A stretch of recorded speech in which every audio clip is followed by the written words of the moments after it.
Bonjour les amis, vous êtes bien sur Mitreum, le podcast des Héliocrates. Donc voilà, c'est le retour du podcast après 5 mois d'absence. Aujourd'hui, l'équipe est au complet. On est avec Oberon.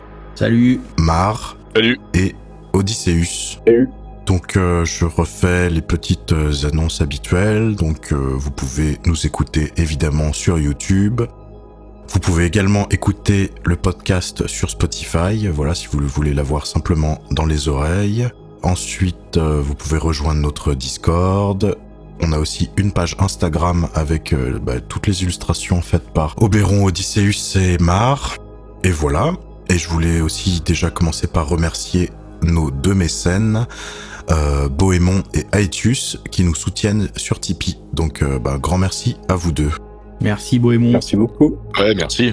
On va commencer direct. Donc notre premier sujet aujourd'hui, c'est la saison 2 des Anneaux de Pouvoir, qu'on n'a pas regardé. Moi j'avais vu que la première saison, qui était très mauvaise, donc j'ai pas le courage de m'infliger la deuxième. Mais même sans l'avoir regardé, on en a entendu parler. Et justement le sujet que j'aimerais évoquer, c'est la scène avec le bébé orc. Donc pour ceux qui n'ont pas visionné, comme nous, la saison 2 des Anneaux de Pouvoir, il y a une scène dedans dans laquelle on voit une famille orc. Donc c'est le papa orc qui parle à Adar, je crois, donc l'espèce d'elfe corrompu qui est un peu le général de toute la troupe orc, le chef quoi. Et à un moment, il y a sa femme qui l'interpelle avec son bébé dans les bras. Et donc voilà, on voit un couple avec un papa orc et un bébé orc. C'est hyper touchant. Hein. Ouais, bon, du coup, ouais, ils ont un bébé qui est complètement affreux, comme eux. Ils sont sales comme des orques, ils sont moches comme des orques, mais ils ont un bébé et en tout cas ça laisse suggérer que voilà, en fait les orques sont des gens, des personnages comme tout le monde, ils ont des familles comme les êtres humains, comme les elfes quoi. D'ailleurs oui, pour ceux qui connaissent pas, je leur fais vite fait, les Anneaux de Pouvoir, c'est la nouvelle série Amazon, la grosse série Amazon qui est une adaptation du Silmarillion de Tolkien. Donc, qui est l'histoire de l'univers de Tolkien, qui se passe avant le Seigneur des Anneaux et le Hobbit. Voilà, mais de toute façon, ouais, dans cette série, on vous conseille pas du tout de la regarder. L'histoire, les dialogues, la mise en scène, les costumes, il y a à peu près tout qui est assez merdique. Ça fait assez cheap, malgré la débauche de moyens. Moi, la seule chose que j'aime bien, c'est la musique, mais c'est tout. Aujourd'hui, on va parler de ces fameux bébés orcs. Déjà, on peut commencer par dire que concernant l'origine des orcs dans le lore, dans le canon de Tolkien, c'est pas très clair. Il n'y a jamais eu de version définitive donnée par Tolkien. Tout ce qu'on sait, c'est qu'ils ont été engendrés créés par Melkor ou Morgoth, donc qui est le maître de Sauron, le Sauron avant Sauron, donc le gros méchant du Silmarillion. Et voilà, parfois c'est des elfes corrompus, parfois c'est des hommes corrompus. Il n'y a jamais eu de version définitive. Là, j'ai quelques citations. Donc là, c'est une citation de Tolkien dans le Silmarillion. Je le cite. « Les orques se multipliaient comme les enfants d'Ilúvatar, et au fond de leur cœur sombre, les orques haïssaient le maître qu'ils servaient dans la peur, seul artisan de leur misère. » Donc déjà, dans cette citation, Tolkien dit qu'ils se multiplient comme les enfants d'Ilúvatar. Donc ça, c'est un peu la citation qui sert aux scénaristes de la série pour dire bah oui, ils peuvent très bien voir des bébés orques parce que les enfants d'Ilúvatar, c'est les elfes et les hommes. Donc voilà, pour les elfes, je suis pas sûr, mais en tout cas pour les hommes, ils ont une reproduction sexuée. Donc c'est cette citation qui permet par laquelle les scénaristes se justifient pour dire bah voilà, il faut des mamans orques et un papa orque pour faire des bébés orques comme pour les hommes. Mais sachant qu'il n'y a pas du tout de mention de femmes orques, jamais dans aucun des bouquins de Tolkien. Donc là, c'est vraiment une première qu'on en voit dans la série. J'ai une autre citation issue du Silmarillion. Donc là, je cite encore. « Et il donna existence à la race des orques, et ils grandirent et se multiplièrent dans les entrailles de la terre. Ces orques, Morgoth les fit par jalousie et par moquerie des elfes. Ils étaient faits de pierre, mais leur cœur était pétri de haine. » Donc voilà, là cette fois c'est plus des elfes ou des humains corrompus, là c'est Morgoth qui les fait à partir de pierre pour imiter les elfes. C'est juste pour dire qu'il n'y a pas de... Il n'y a vraiment pas d'origine canon, mais bon, de toute façon, c'est pas tellement le propos, en fait, on s'en fout un peu d'où viennent les orques. La fonction qu'ils ont dans l'histoire, c'est d'être moches et méchants et de servir d'ennemis, quoi.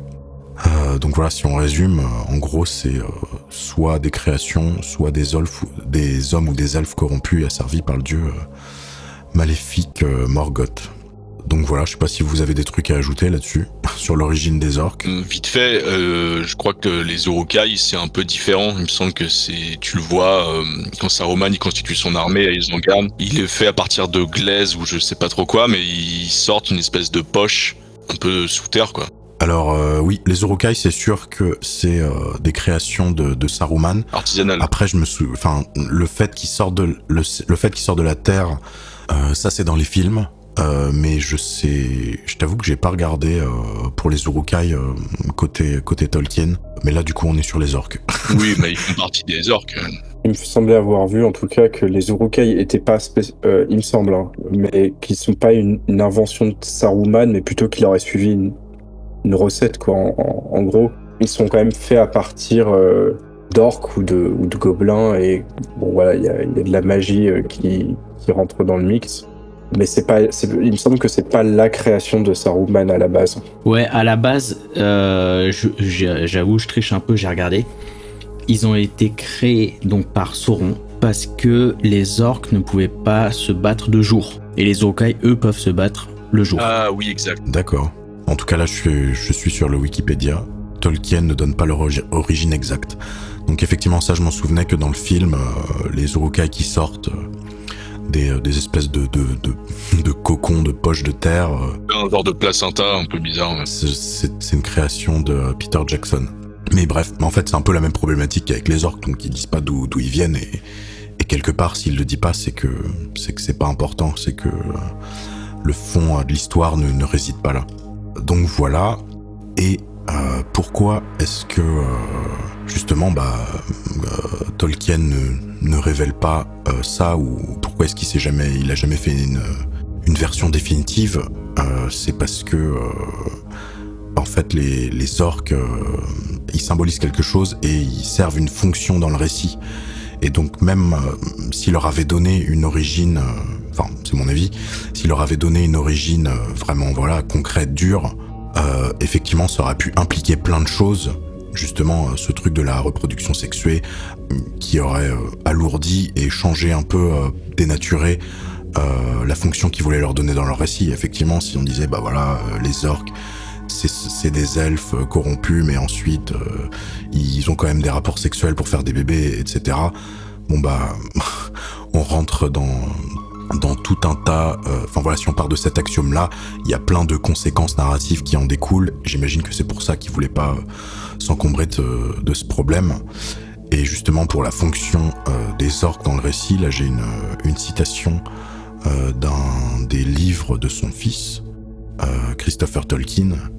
Donc je crois que c'est une note dans l'Anneau de Morgoth. Donc là je cite Christopher Tolkien. « Mais avant même que ce maléfice de Morgoth ne fût suspecté, les sages des jours anciens professèrent toujours que les orques n'avaient pas été fabriqués par Melkor et n'étaient donc pas mauvais à l'origine. Ils pouvaient être devenus irrécupérables, du moins pour les elfes et les hommes, mais ils restaient dans le cadre de la loi.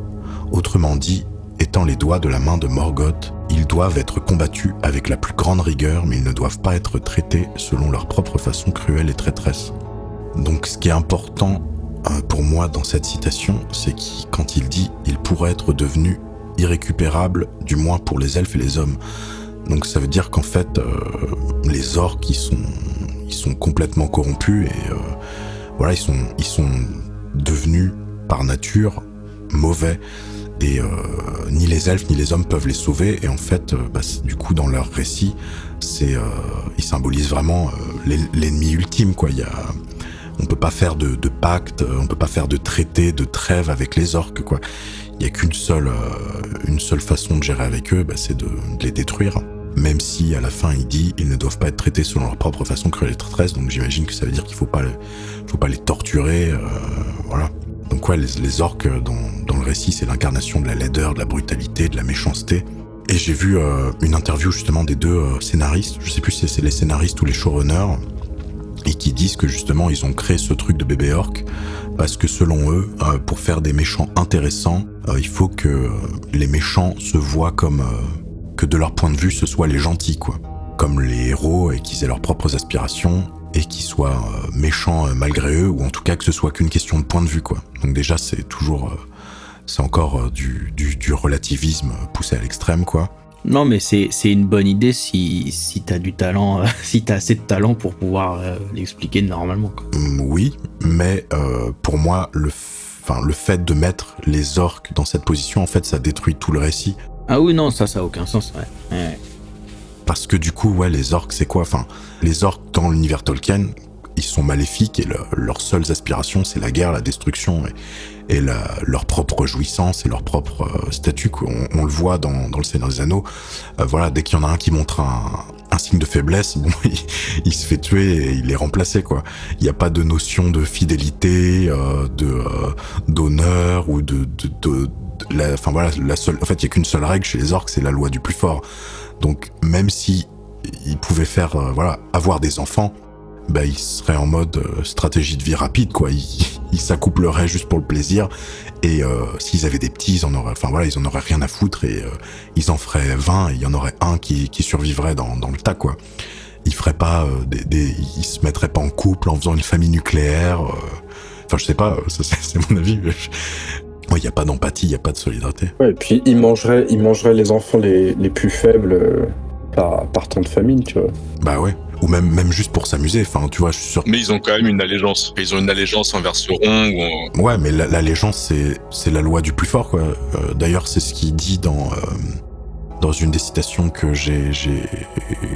dans une citation que j'ai mentionnée. Les orques haïssent le maître qu'ils servaient dans la peur, seul artisan de leur misère. Donc c'est ça, en gros. Ils servent... la seule loi, c'est la loi du plus fort. Donc ils servent Sauron parce que pour eux, c'est le plus fort et que s'ils le servent pas, ils vont se faire bolosser. Mais c'est pas pour ça qu'ils, entre guillemets non plus, qu'ils sont excusés parce que même s'ils avaient pas de maître, ce seraient des monstres quoi qu'il arrive, quoi. Et finalement, ils ne seraient serviles que s'ils se faisaient rouler dessus par les peuples du bien. Oui, ça pourrait être ça, ouais. Mais ça serait il leur mettrait un coup de poignard dans le dos à la première occasion, quoi. Oui, ça serait une paix qui ne tient que... En fait, voilà, il faudrait que les peuples du bien se mettent à être aussi vils et méchants que les orques pour pouvoir les tenir en laisse, si je puis dire. Oui, après je sais pas s'ils auraient besoin d'être aussi vils et méchants, tu vois, juste si... Bon, là je sais pas où on va, mais en tout cas oui, ils seraient obligés d'utiliser la force, ça c'est sûr, voilà. S'ils voulaient cohabiter ou vaguement, enfin en tout cas, ils pourraient pas cohabiter, ça c'est sûr, mais si une fois Sauron vaincu, ça c'était la grande question de George Martin. Voilà, Aragorn il est roi, comment il fait avec les orques quand il a gagné. Mais bon, c'est pas la question d'aujourd'hui, hein. Voilà, en gros, en fait, la série, encore une fois, est par 1000 aspects différents, mais celui-là, voilà, la thèse de la série, c'est que, en fait, les hommes et les orques, de facto, en fait, il les met sur un pied d'égalité morale, parce que du coup, c'est pas les gentils contre les méchants, il n'y a pas les hommes qui ont des défauts. Tolkien, il le montre, hein, il fait pas, les hommes, c'est pas du tout une race parfaite dans Le Seigneur des Anneaux. Mais les orques, pour le coup, eux, ils sont 100% mauvais.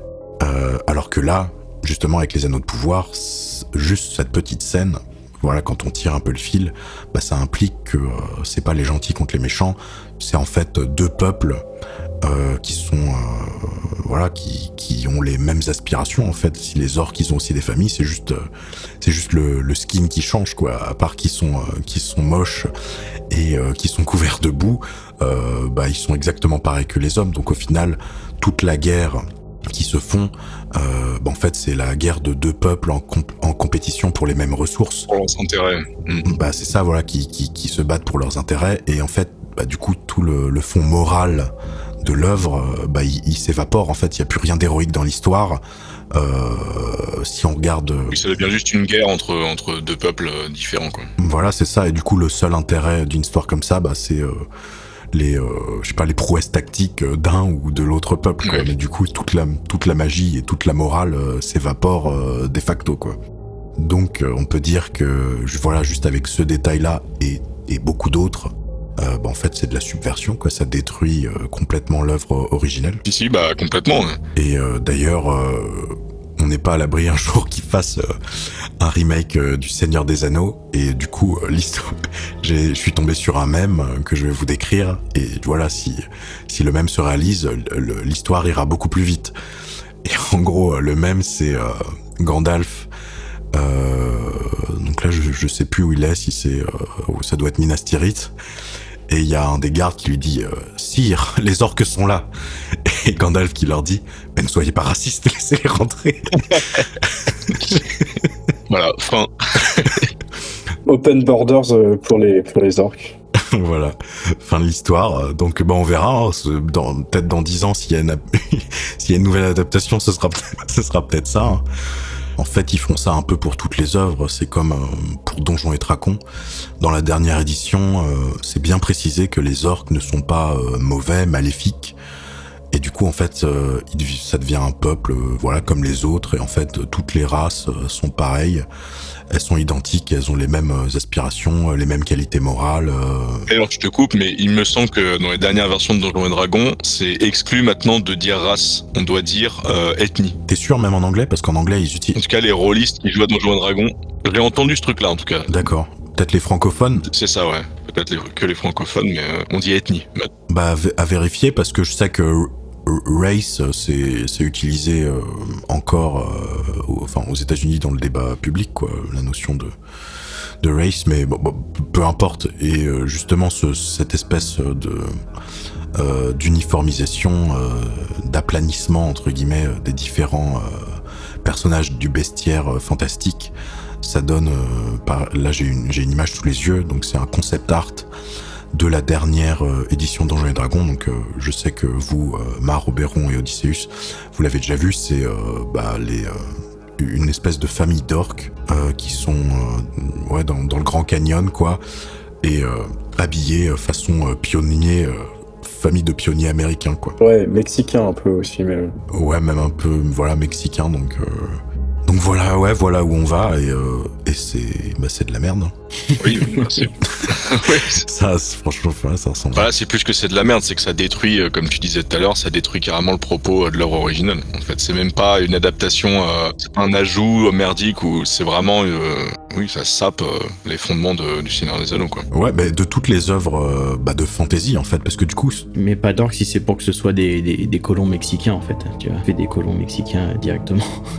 Ouais, non, mais justement, ce qu'ils veulent faire, c'est dans tous les œuvres de fantasy, en fait, il y aura juste... dans le fond, toutes les races seront comme les hommes, avec des caractéristiques, peut-être les elfes vivent plus longtemps ou ils sont immortels, mais dans le fond, toutes les races seront pareilles, seront équivalentes, et seul changera leur physique, en fait. Et du coup, toutes les histoires vont se ressembler, et tous les enjeux vont être les mêmes. Du coup, ce sera que des enjeux de guerre de territoire entre différents peuples, quoi. J'ai envie de dire, ça risque, alors ça va sembler parodique, mais ça risque d'être encore plus dilué que ça, parce qu'à un moment, je suis sûr que dans Donjons et Dragons, par exemple, on pourra jouer un orc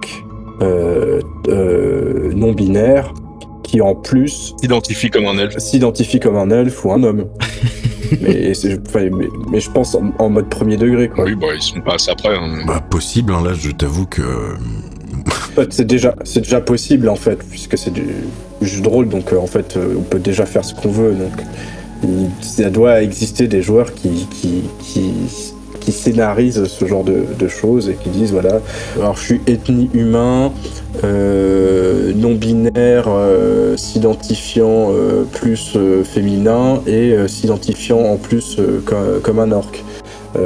Mais je ne fais pas de l'appropriation culturelle. Justement, là, je vais, par rapport à ce que tu dis, en fait, là, tout ce qu'on décrit, en fait, c'est les créateurs qui sont souvent des gens de gauche, on va dire ça gentiment, qui essayent d'appliquer plus ou moins leurs idéologies dans les trucs de fantasy. Et ce que tu décris, justement, le transracialisme, comme ça n'existe pas encore dans notre monde, tu vois un asiatique qui dit mais en fait je suis africain. Détrompe-toi, j'ai déjà vu passer ça. Hein. C'est encore très Oui. C'est encore très underground, on va dire. C'est pas du tout comme les non binaires ou les trans. Ou la transidentité. Et c'est peut-être pas encore accepté en fait. Mais... en tout cas, on n'en est pas encore là, mais effectivement. On a déjà les Wolfkin et les Dragonkin et les trucs comme ça dans le monde réel, donc. Ouais, mais en tout cas, voilà, le jour où ça arrivera dans le monde réel, effectivement, peut-être qu'ils feront la transposition dans Donjons et Dragons de façon un peu dure, voilà, dans le canon et dans le lore. Mais pourquoi pas, hein, moi, au stade où on en est, là, je suis curieux, en fait. parce que effectivement, comme on dit, juste tous les univers, toutes les histoires deviennent la même soupe insipide. Donc, au bout d'un moment, je sais pas ce qu'ils inventeront pour se renouveler un peu. Donc ce sera peut-être ça, effectivement, l'orc qui vit dans une famille d'elfes et qui dit qu'il est un elfe. Après, j'imagine qu'il y a quand même un rejet. Enfin, je sais pas si la saison 2 des Anneaux de Pouvoir a fonctionné ou pas, mais... Pas en termes de critique. Je pense qu'il y a quand même un public parce que c'est sur Amazon et c'est vraiment gros budget. Moi, justement, j'ai parlé à de jeunes zoomers récemment et tu vois qu'ils sont vraiment... C'est des normies, mais tu vois, ils aiment quand même bien la fantasy, mais sans plus, tu vois, ils vont pas aller lire les bouquins, mais... Par exemple, le mec à qui je pense, il avait joué à Elden Ring, il adore Elden Ring, il aimait bien le Seigneur des Anneaux. Après, voilà, si tu lui dis c'est quoi la différence en orc et un urukai, bon, il saura pas me dire. Mais voilà, il aime bien et il regarde les Anneaux de Pouvoir et voilà. Et il kiffe. Je lui ai demandé ce qu'il en pensait, il a dit oui, c'est moins bien que le Seigneur des Anneaux. Mais voilà, il m'a pas mis des points exacts sur... Il a pas argumenté. Ça, il a pas argumenté, il a juste dit oui, c'est un petit peu moins bien, c'est un petit peu cheap, mais bon, c'est sympa, voilà. Donc je pense que ça marche quand même. Ouais, il consomme quand même, quoi. Pour le coup, je connais une personne qui est plutôt, allez, on va dire gauchiste, mais simplement pour bien appuyer que c'est plus que être de gauche, gauchiste, mais fan inconditionnel du Seigneur des Anneaux. Et cette personne n'a pas regardé les Anneaux de Pouvoir, ou plutôt a regardé peut-être les 2 premiers épisodes et a arrêté en disant que c'était pourri, quoi, que c'était moisi. Alors sûrement pas pour les mêmes raisons que nous, mais en tout cas la personne en question savait reconnaître que ça n'avait aucun intérêt par rapport à l'univers de Tolkien et voilà, que c'était que le matériel source n'était pas du tout respecté et ça c'était suffisant en tout cas pour ne pas lui donner envie de continuer. Tu as raison, effectivement moi aussi j'ai écouté un podcast récemment. Un podcast un peu dont le thème c'est je crois que c'est le Trône de Fer, mais il parle aussi un peu de fantasy et les intervenants que j'écoutais, c'est vraiment pour le coup des gauchistes parce que voilà, ça parlait progrès dans la représentation, féminisme, etc. Mais quand ils ont évoqué les Anneaux de Pouvoir, effectivement même eux, leur propre soupe, en fait ils n'en veulent pas. Ils veulent le vrai truc, le truc traditionnel. Donc les vrais fans, effectivement, même pour eux, c'est de la merde. Donc je pense que justement les Anneaux de Pouvoir, ça peut que vaguement plaire en fait, à des normies qui s'y intéressent pas plus que ça et juste qui aiment bien, un peu les trucs d'Heroic Fantasy, mais sans plus, quoi. Et du coup, ouais, on peut se demander pourquoi est-ce qu'ils font ça, mais en fait, c'est simple.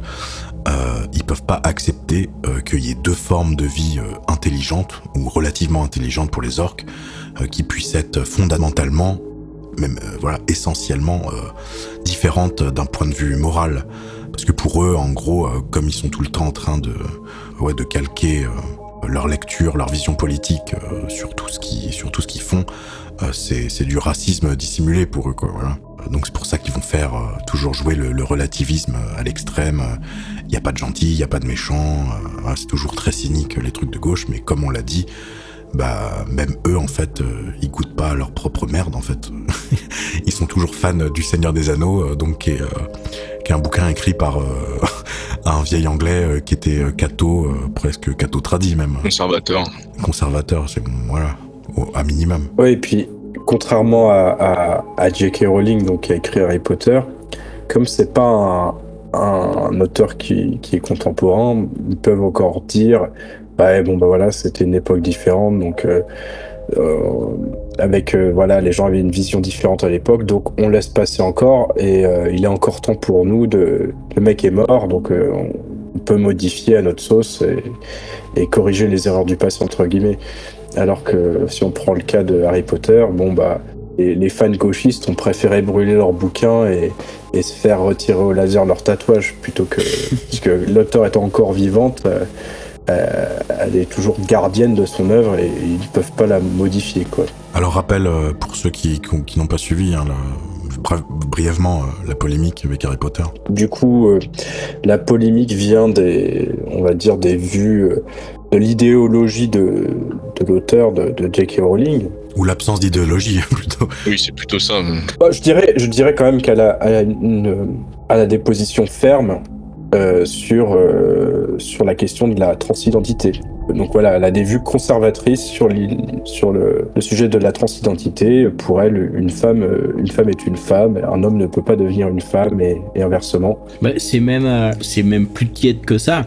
Elle avait juste dit qu'il y avait que des femmes qui pouvaient avoir des règles. Oui. Elle avait jamais trop parlé de trans et de une femme c'est une femme d'année. Ça c'est la déclaration qui a démarré, on va dire, la polémique, et depuis elle s'est radicalisée effectivement, parce que plutôt que de faire le ver de terre et s'abaisser, de faire la révérence à tous les autres et essayer de contrôler les dégâts, elle a préféré redoubler en intensité, et encore aujourd'hui elle livre bataille sur les réseaux sociaux à ce sujet-là.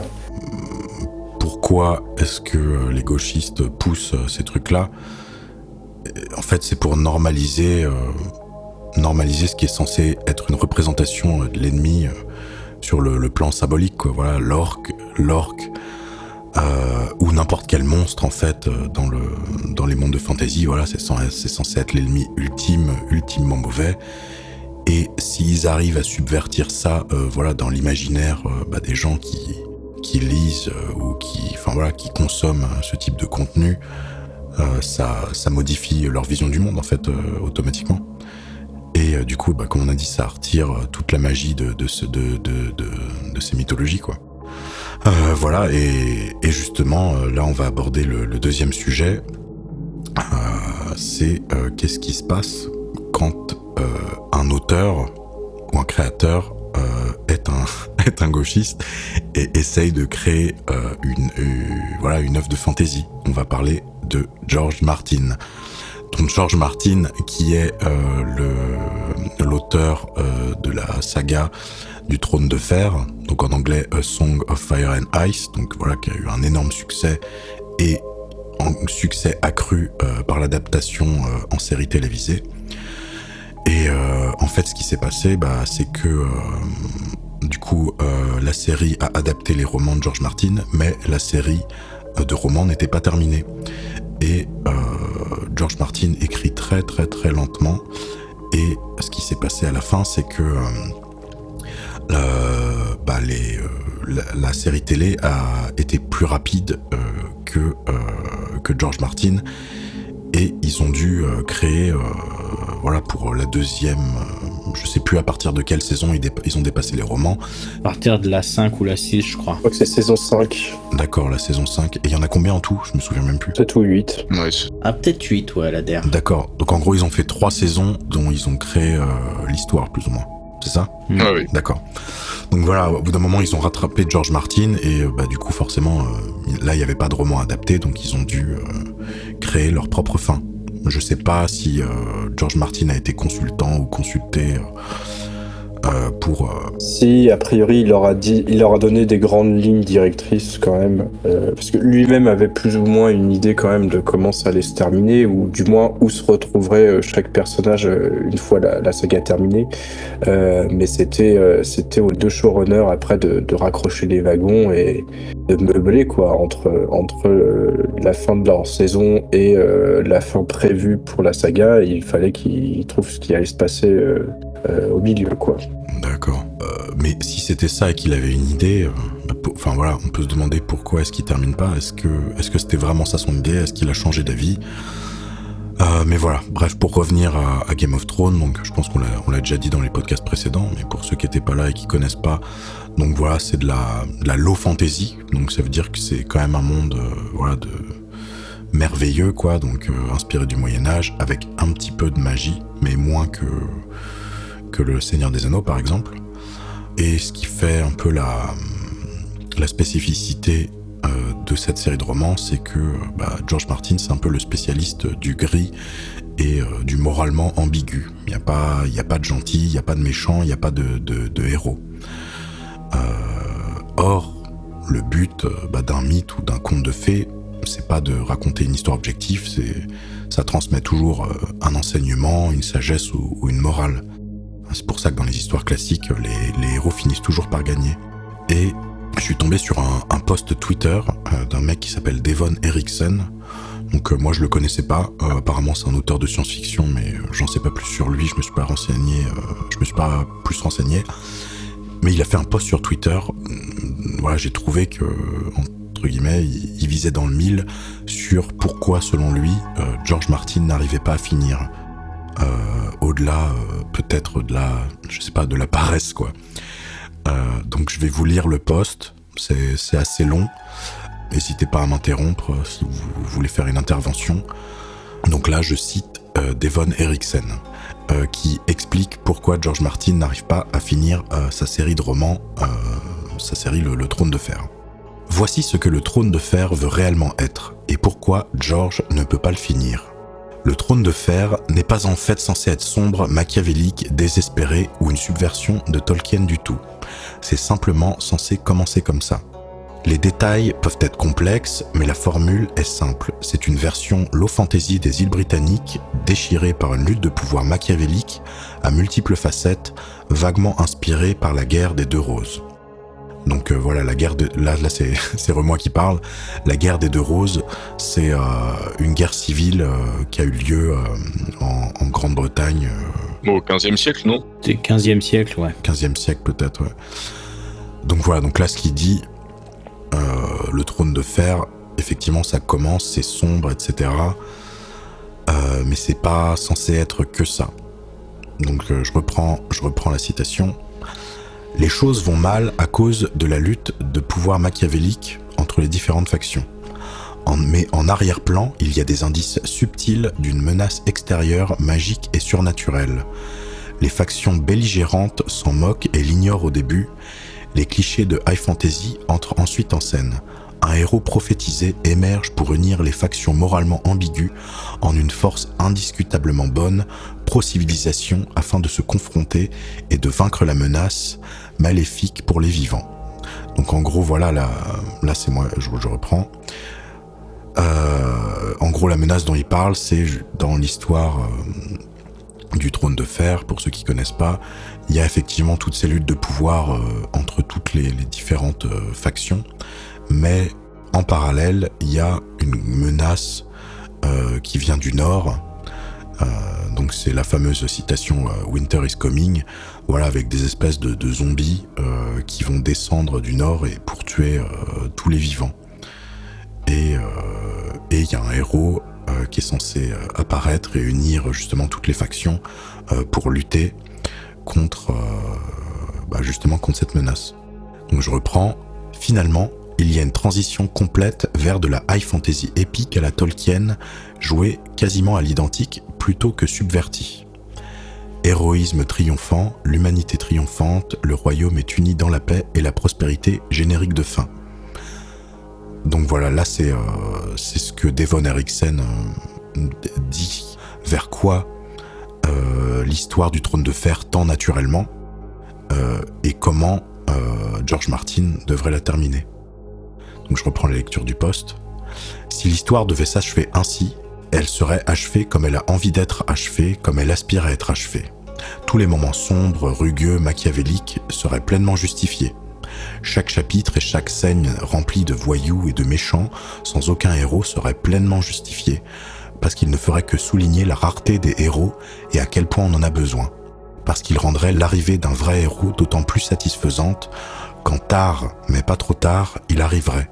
Le trône de fer ne veut vraiment pas être une subversion de Tolkien, il veut être un chemin hors des ténèbres et vers la lumière.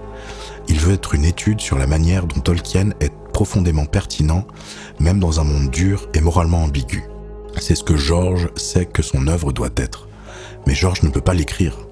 Pourquoi ? Parce que c'est un gauchiste et un boomer. Et le cœur de motivation du gauchiste, c'est l'envie. Et sa seule règle implicite, c'est « tu ne devras pas être meilleur que moi ». Et le seul principe directeur des boomers, c'est « tout ce qui me procure du plaisir à l'instant est bon, et tout ce qui me fait me sentir mal en ce moment est mauvais ». Si vous prenez ces éléments ensemble, vous obtenez quelqu'un qui a un problème avec les héros. Parce que les héros sont par définition les meilleurs d'entre nous, au moins sur certains aspects. Mais si votre motivation sous-jacente est l'envie, se tenir à côté de l'un d'eux va vous faire vous sentir mal. Donc là, je m'arrête 2 secondes. Effectivement, là, ce qu'il dit, c'est... moi, ça me fait penser à une citation de Jordan Peterson, donc un psychologue canadien, qui est devenu plus ou moins un philosophe, ou au moins un polémiste aujourd'hui, qui dit que tous les idéaux et toutes les choses supérieures sont des juges, en fait, pour nous.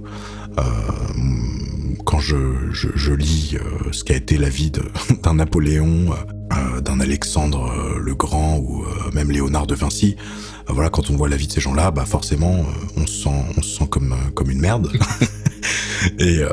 Mais il y a une fois, voilà, qu'on a vu, un idéal ou quelqu'un de supérieur ou quelque chose de supérieur. Il y a 2 attitudes en fait qu'on peut prendre. Soit ça va être le ressentiment en cherchant des excuses ou des copes comme disent les anglophones, en s'inventant des raisons, des mensonges. Ou soit on va se dire je vais essayer de m'inspirer de ces idéaux, de faire du mieux que je peux, même si je sais que j'y arriverai pas, et voir ça d'une façon positive. La thèse de Devon Erickson, c'est que George Martin, lui, il prend le premier chemin, le chemin du ressentiment. Je sais pas si vous voulez réagir par rapport à ça. Non, c'est assez pertinent, je trouve. Non, ouais. Fini peut-être, et puis on réagira après, je pense. Ça marche. Donc je reprends la lecture du post. En conséquence, les gauchistes, les boomers et les boomers gauchistes ont tendance à ne pas vouloir croire aux héros ou à la notion d'héroïsme. Ils veulent se convaincre que tout ce qui semble bon est en fait en secret mauvais, et que quiconque les fait se sentir mal ou qui donne une mauvaise image d'eux est évidemment mauvais. Donc quand ils voient un héros, ils ont tendance à le traiter de fasciste. Bien sûr, quand ils voient aussi des vrais fascistes, ils les appellent fascistes, mais ce n'est qu'une coïncidence, car ils traiteront n'importe qui ou n'importe quoi de fasciste. Des passants, des bâtiments, des rochers, des arbres, des écureuils, n'importe quoi. Bon là, je sais pas vraiment où il veut en venir quand il dit ça. Je reprends. Parce qu'ils veulent se sentir moralement supérieurs à lui. Et la seule façon pour eux d'admettre que quelqu'un a une boussole morale, c'est s'ils peuvent se sentir supérieurs à lui d'une manière détournée, généralement en les dépeignant comme naïfs et donc voués à l'échec parce qu'il n'est pas motivé par le cynisme et l'égoïsme pour poursuivre le chemin le plus efficace vers son objectif. Donc, si notre vieux George pense que toutes les personnes qui semblent bonnes sont secrètement maléfiques, soit ouvertement stupides, alors écrire un personnage avec des élans héroïques va être très difficile, et écrire comment il triomphe, impossible pour lui. C'est pourquoi George peut écrire des personnages avec des motifs nobles, comme le personnage de Jon Snow ou d'Eddard Stark, mais il va les faire systématiquement échouer. Car vous voyez, dans le monde de George, l'héroïsme doit être une imposture ou une faiblesse, car alors la malice et la bassesse de George deviennent de la sagesse ou de la clairvoyance, au lieu d'un simple manque de vertu morale.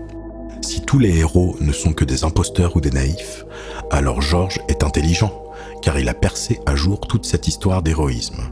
Mais si les héros sont réels et qu'ils triomphent parfois, et qu'ils rendent le monde meilleur pour tout le monde, alors je cite toujours, alors George n'est qu'un vieil homme gros, paresseux et cynique, qui ne veut pas finir son œuvre pour l'amour de l'art ou simplement par principe, parce que ce qu'il a toujours voulu, c'est l'argent, et maintenant il en a plus qu'il ne sait quoi en faire. Et donc pour finir son histoire, George aurait besoin d'un réveil à la vertu. Il devrait d'abord développer un sens de l'honneur, un désir de tenir ses promesses, quand bien même personne ne pourrait le punir pour ne pas l'avoir fait. Il devrait alors développer un sens de l'humilité, car pour écrire un personnage meilleur que lui, il devrait s'admettre qu'une telle chose existe, que les gens peuvent être meilleurs et que tenter d'être meilleur est un objectif digne de ce nom, et pas simplement l'acte de se laisser manipuler pour se faire contrôler. Plus quelqu'un tarde à admettre ses fautes, plus il sera difficile de les admettre pour lui, car il se sera profondément investi dans ses auto-illusions. Et cela signifie qu'il devrait également avoir le courage d'admettre qu'il est, en fait, un vieux lâche cynique et paresseux, et que Tolkien, qu'il envie et qu'il méprise, est de loin un bien meilleur homme que lui. Voilà, fin du post. Donc ce sont les propos de l'auteur du post. Bon, je valide pas à 100%, mais peut-être à 90%, en tout cas Ah, c'est pertinent quand même. Ouais. Dans l'esprit, ouais. Moi, j'ai trouvé ça vraiment pertinent, et effectivement, ça explique, voilà, au-delà des... même voilà, de la flemme, de la paresse, pourquoi en fait il est bloqué. Donc voilà, je sais pas si vous voulez réagir. Moi, en fait, je m'étais jamais posé la question sur le fait qu'il n'y ait pas de héros dans Game of Thrones, mais oui, en fait. Il y en a, mais ils meurent tous. Il y a des héros. Bah, il y a pas de, oui, enfin. Ils meurent tous. Comme il le dit, c'est ça, il les fait échouer en fait. Il n'y a pas de héros triomphant. Ici, à la fin, il y a quand même. Un petit peu à la fin avec Jon Snow, mais dans la série. Oui. Oui, voilà, il y a même le petit frère. Mais dans la série télévisée. Moi, j'ai pas lu les livres, je sais pas. Ah non, moi je disais juste qu'à la fin, il y avait quand même la famille Stark est triomphante, parce que c'est celle qui a le plus de survivants et qui finit par régner sur le nord, et même il y en a un qui a la couronne, quoi. Ouais, enfin il en reste que 3. Une est devenue une assassin par nécessité, à laisser de côté son innocence et son enfance. L'autre est un handicapé qui arrive sur le trône, j'ai envie de dire, un peu par dépit. Et le dernier a dû tuer... Il y en a un qui est devenu un chapon. Et l'autre a dû tuer sa propre reine, qui était aussi sa tante. Il y a Sansa qui finit reine du Nord quand même, son petit frère qui finit roi des 7 couronnes. Donc c'est quand même un joli score dans ce monde où tout le monde crève, on va dire. Ouais, mais justement, c'est pas un truc moral. C'est en gros le héros de l'histoire. S'il y en avait un, ce serait Jon Snow. Et à la fin, il est pas triomphant parce que du coup, il a perdu la femme qu'il aimait, et il se retrouve à partir au mur. Et effectivement, voilà, c'est une espèce de truc un peu sombre avec son frère handicapé, dont on comprend pas très bien les intentions d'ailleurs. À la fin, il sourit en mode c'était ce qui était prévu dès le départ. Donc c'est pas la fin de Star Wars, quoi. Enfin, en tout cas, de la première trilogie, quoi. C'est avec le héros triomphant et une résolution classique, on va dire. Ouais, il gagne la bataille, quoi. C'est tout. Voilà pour ceux qui se posent la question de pourquoi il n'arrive pas à finir. Peut-être que il y a un peu de vérité dans ce post Twitter là. Et il y a aussi eu un article sur le blog de George Martin où il dit que c'est la montée du fascisme dans le monde qui l'empêche de finir Game of Thrones aussi. La bondole fasciste. Ça doit être ça, oui. Voilà, c'est ça, il dit.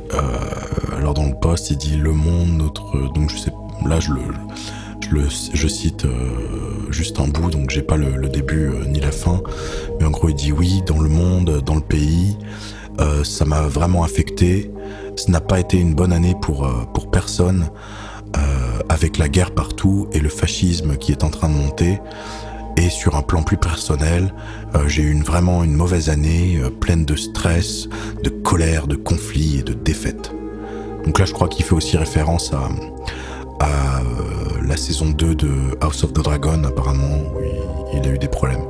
Mais voilà, apparemment ça le stresse. J'imagine qu'il fait, quand il parle de fascisme, il doit parler de Donald Trump. D'accord. Parce que lui, il vit aux États-Unis, Martin. Ah, c'est un Américain, ouais. Ah, je crois qu'il était canadien. Ah non, il est américain. Ah, d'accord. Et du coup, voilà, s'il n'y a pas la fin de Game of Thrones, bah, c'est la faute de Donald Trump. Hein. Donc voilà, ouais, pour George Martin, et pourquoi il n'arrive pas à terminer. Et pourquoi en fait, voilà, quand tu fais des histoires 100% cyniques, justement, on peut pas y avoir de héros, pas d'idéal, ni rien. En fait, ton histoire, bah, au final, elle raconte rien, en fait. Comme je l'ai dit plus haut, bah, voilà, les contes de fées, les mythes, il y a toujours une morale ou un message sous-jacent, et qui est en général positif, parce qu'effectivement, bah, il pourra terminer son Game of Thrones en faisant mourir tout le monde ou en faisant gagner les méchants. Mais bon, bah voilà, qu'est-ce qu'il aurait raconté, et est-ce que ça plairait, est-ce que ça serait satisfaisant, est-ce que ça comblerait les fans, je suis pas sûr. Bon, en tout cas, on a un peu craché sur son œuvre, mais ça reste quand même une œuvre culte de la fantasy moderne. Enfin, moi, en tout cas, à titre personnel, ça m'a beaucoup plu, quoi. Qui est pas terminé. C'est vrai. Donc, bah, à voir. Ça se trouve, ce sera bien, ce qu'il fera, je sais pas. Ou peut-être, enfin, s'il meurt pas avant, parce qu'il est pas tout jeune, hein. Je sais pas s'il a 80 berges. Oui, c'est vrai. Puis il doit avoir il y a des comorbidités. Oui, il doit avoir des problèmes de santé. Ouais. Bah, comme l'a dit l'autre gars, c'est vrai qu'il est un peu... voilà, hein, c'est un vieux bonhomme, un peu gros. Donc, Ouais, un peu gros, ouais, faudrait pas qu'il ait une crise cardiaque aux toilettes, quoi. Bon, on verra. En tout cas, moi, je lui souhaite pas. Hein. Oui, je lui souhaite pas. mais ouais, bah, moi, j'ai beaucoup aimé ce post Twitter. Voilà, qui explique pourquoi est-ce que, en fait, avoir essayé de pousser cette tendance, cette idéologie à tout aplanir, à tout faire en gris, en fait, ça détruit les histoires, et à la fin, en fait, ça fait des trucs qui n'ont plus vraiment d'intérêt.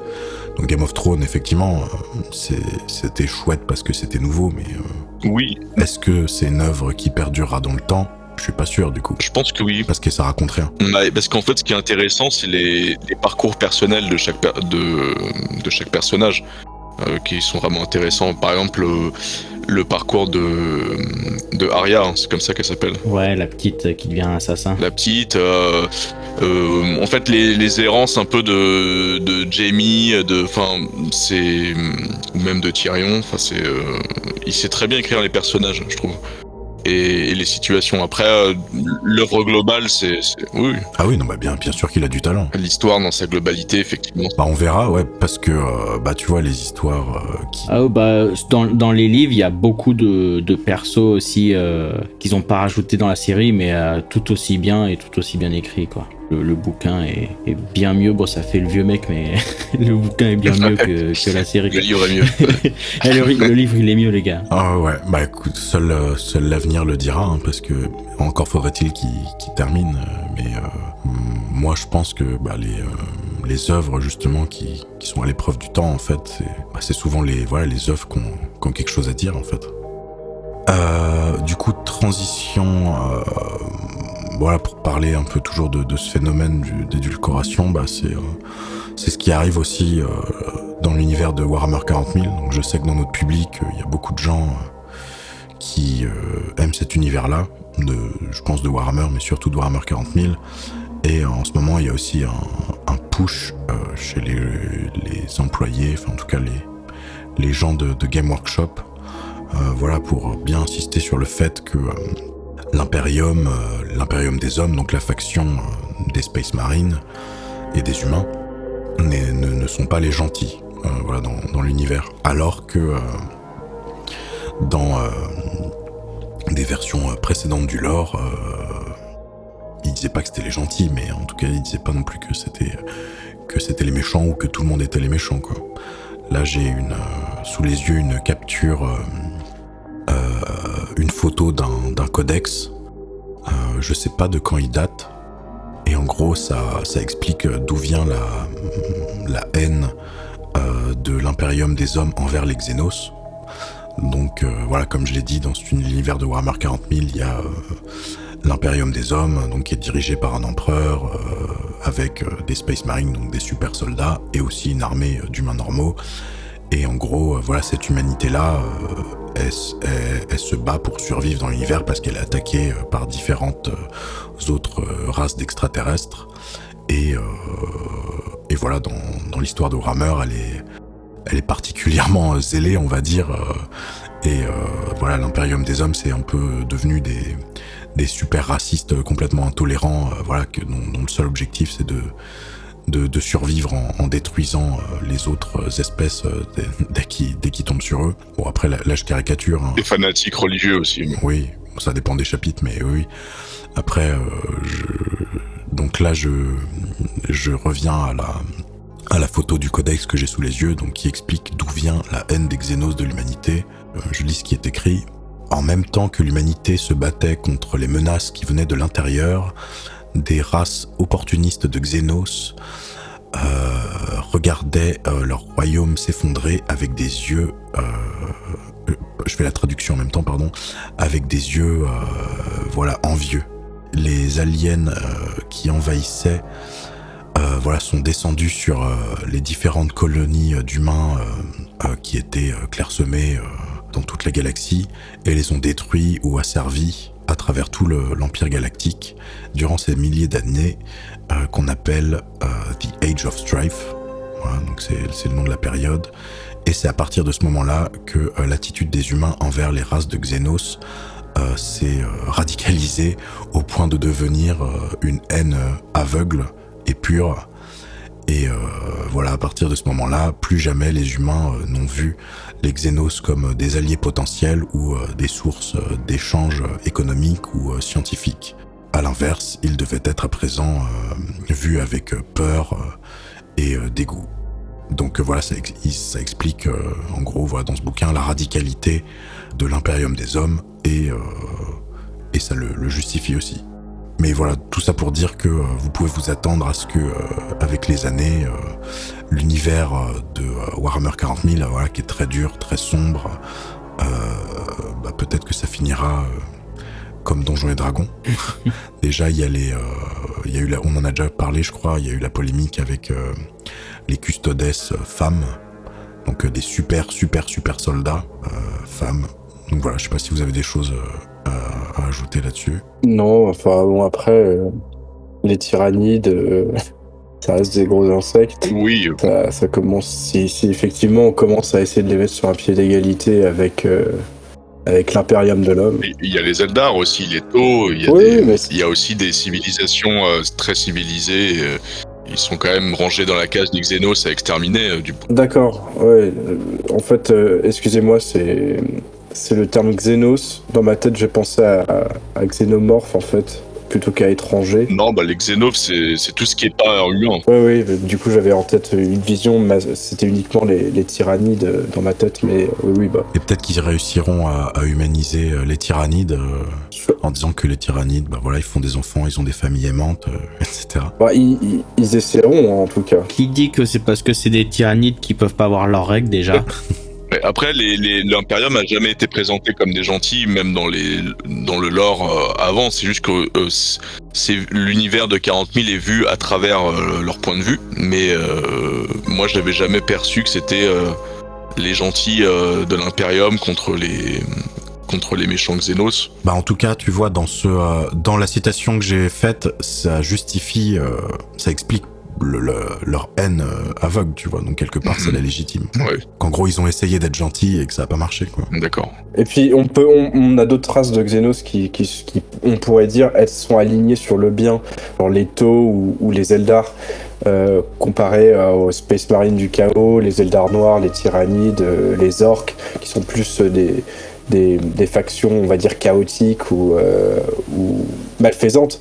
Mais en fait, je pense que ce qui gêne surtout les employés gauchistes de chez Game Workshop, c'est que ce soit l'Imperium de l'homme et les Space Marines qui soient les choix favoris des joueurs et des consommateurs. C'est plus ça. Et en ce sens, eux les voient comme les factions du bien, alors qu'en fait ce sont les factions les plus populaires et celles qui se vendent le plus, et eux voient ça, je pense, comme du racisme.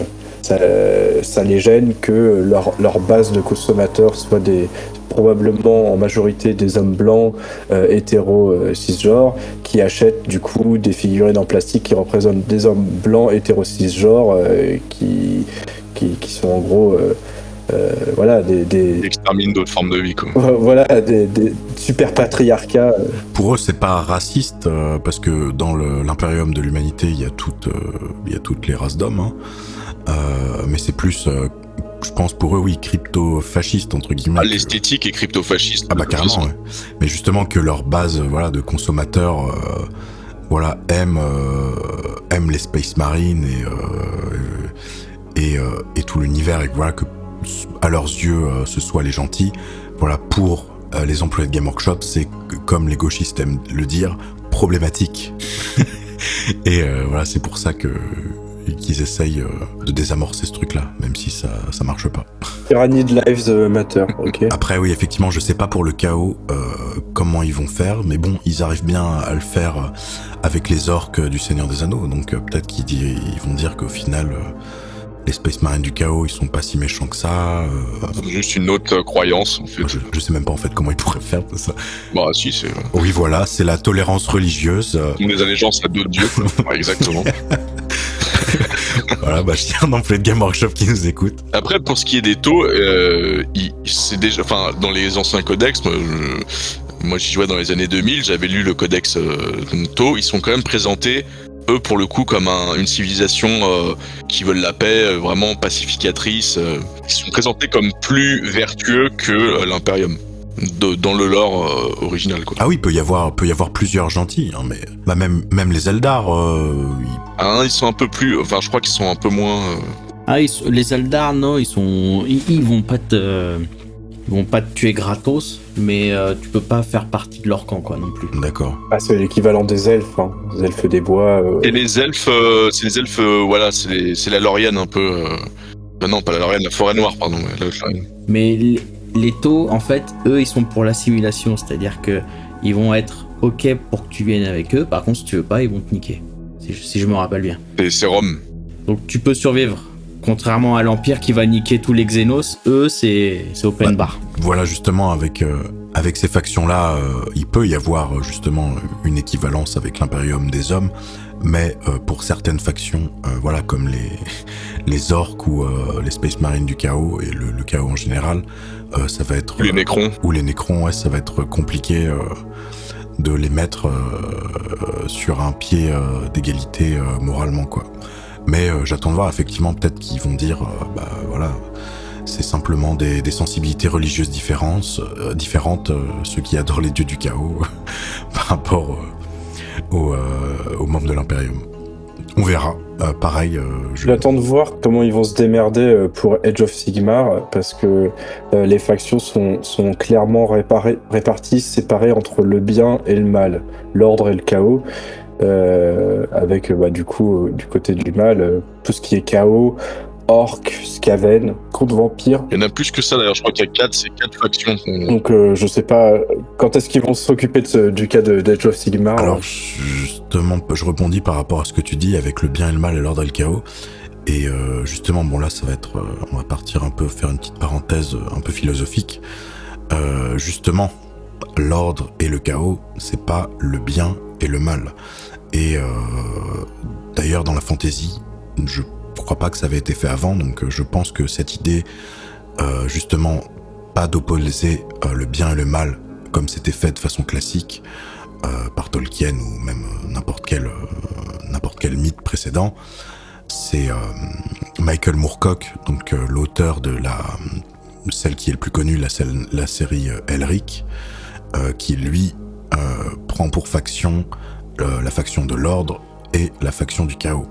Et s'il le fait justement, c'est que c'est pas tout à fait le bien et le mal, parce que un excès d'ordre, ça peut être aussi un mal, comme un excès de chaos, parce que l'ordre, quand c'est trop, je sais pas, pour la société, ça vient rigidifier les choses et les fixer, alors que parfois il faudrait des adaptations, et justement parfois un peu de chaos, ça permet voilà de s'adapter. Mais bien sûr, trop de chaos, c'est le bordel et des problèmes. Mais voilà, donc tout ça pour dire qu'ils peuvent très bien faire des chaotiques gentils et des gens défenseurs de l'ordre méchants dans Age of Sigmar. Bon, après, pour l'instant, les armées des orques, donc vont être placées du côté du chaos, etc. Ils sont décrits comme vicieux, sadiques. Donc voilà, pour l'instant, on reste sur des adjectifs dépréciatifs. Ils ont pas encore, nous les ont pas encore présentés comme ayant des femmes et des enfants et voilà, et finalement juste des... Oui, pour ce qui est de Warhammer, il y a encore un peu de marge, effectivement.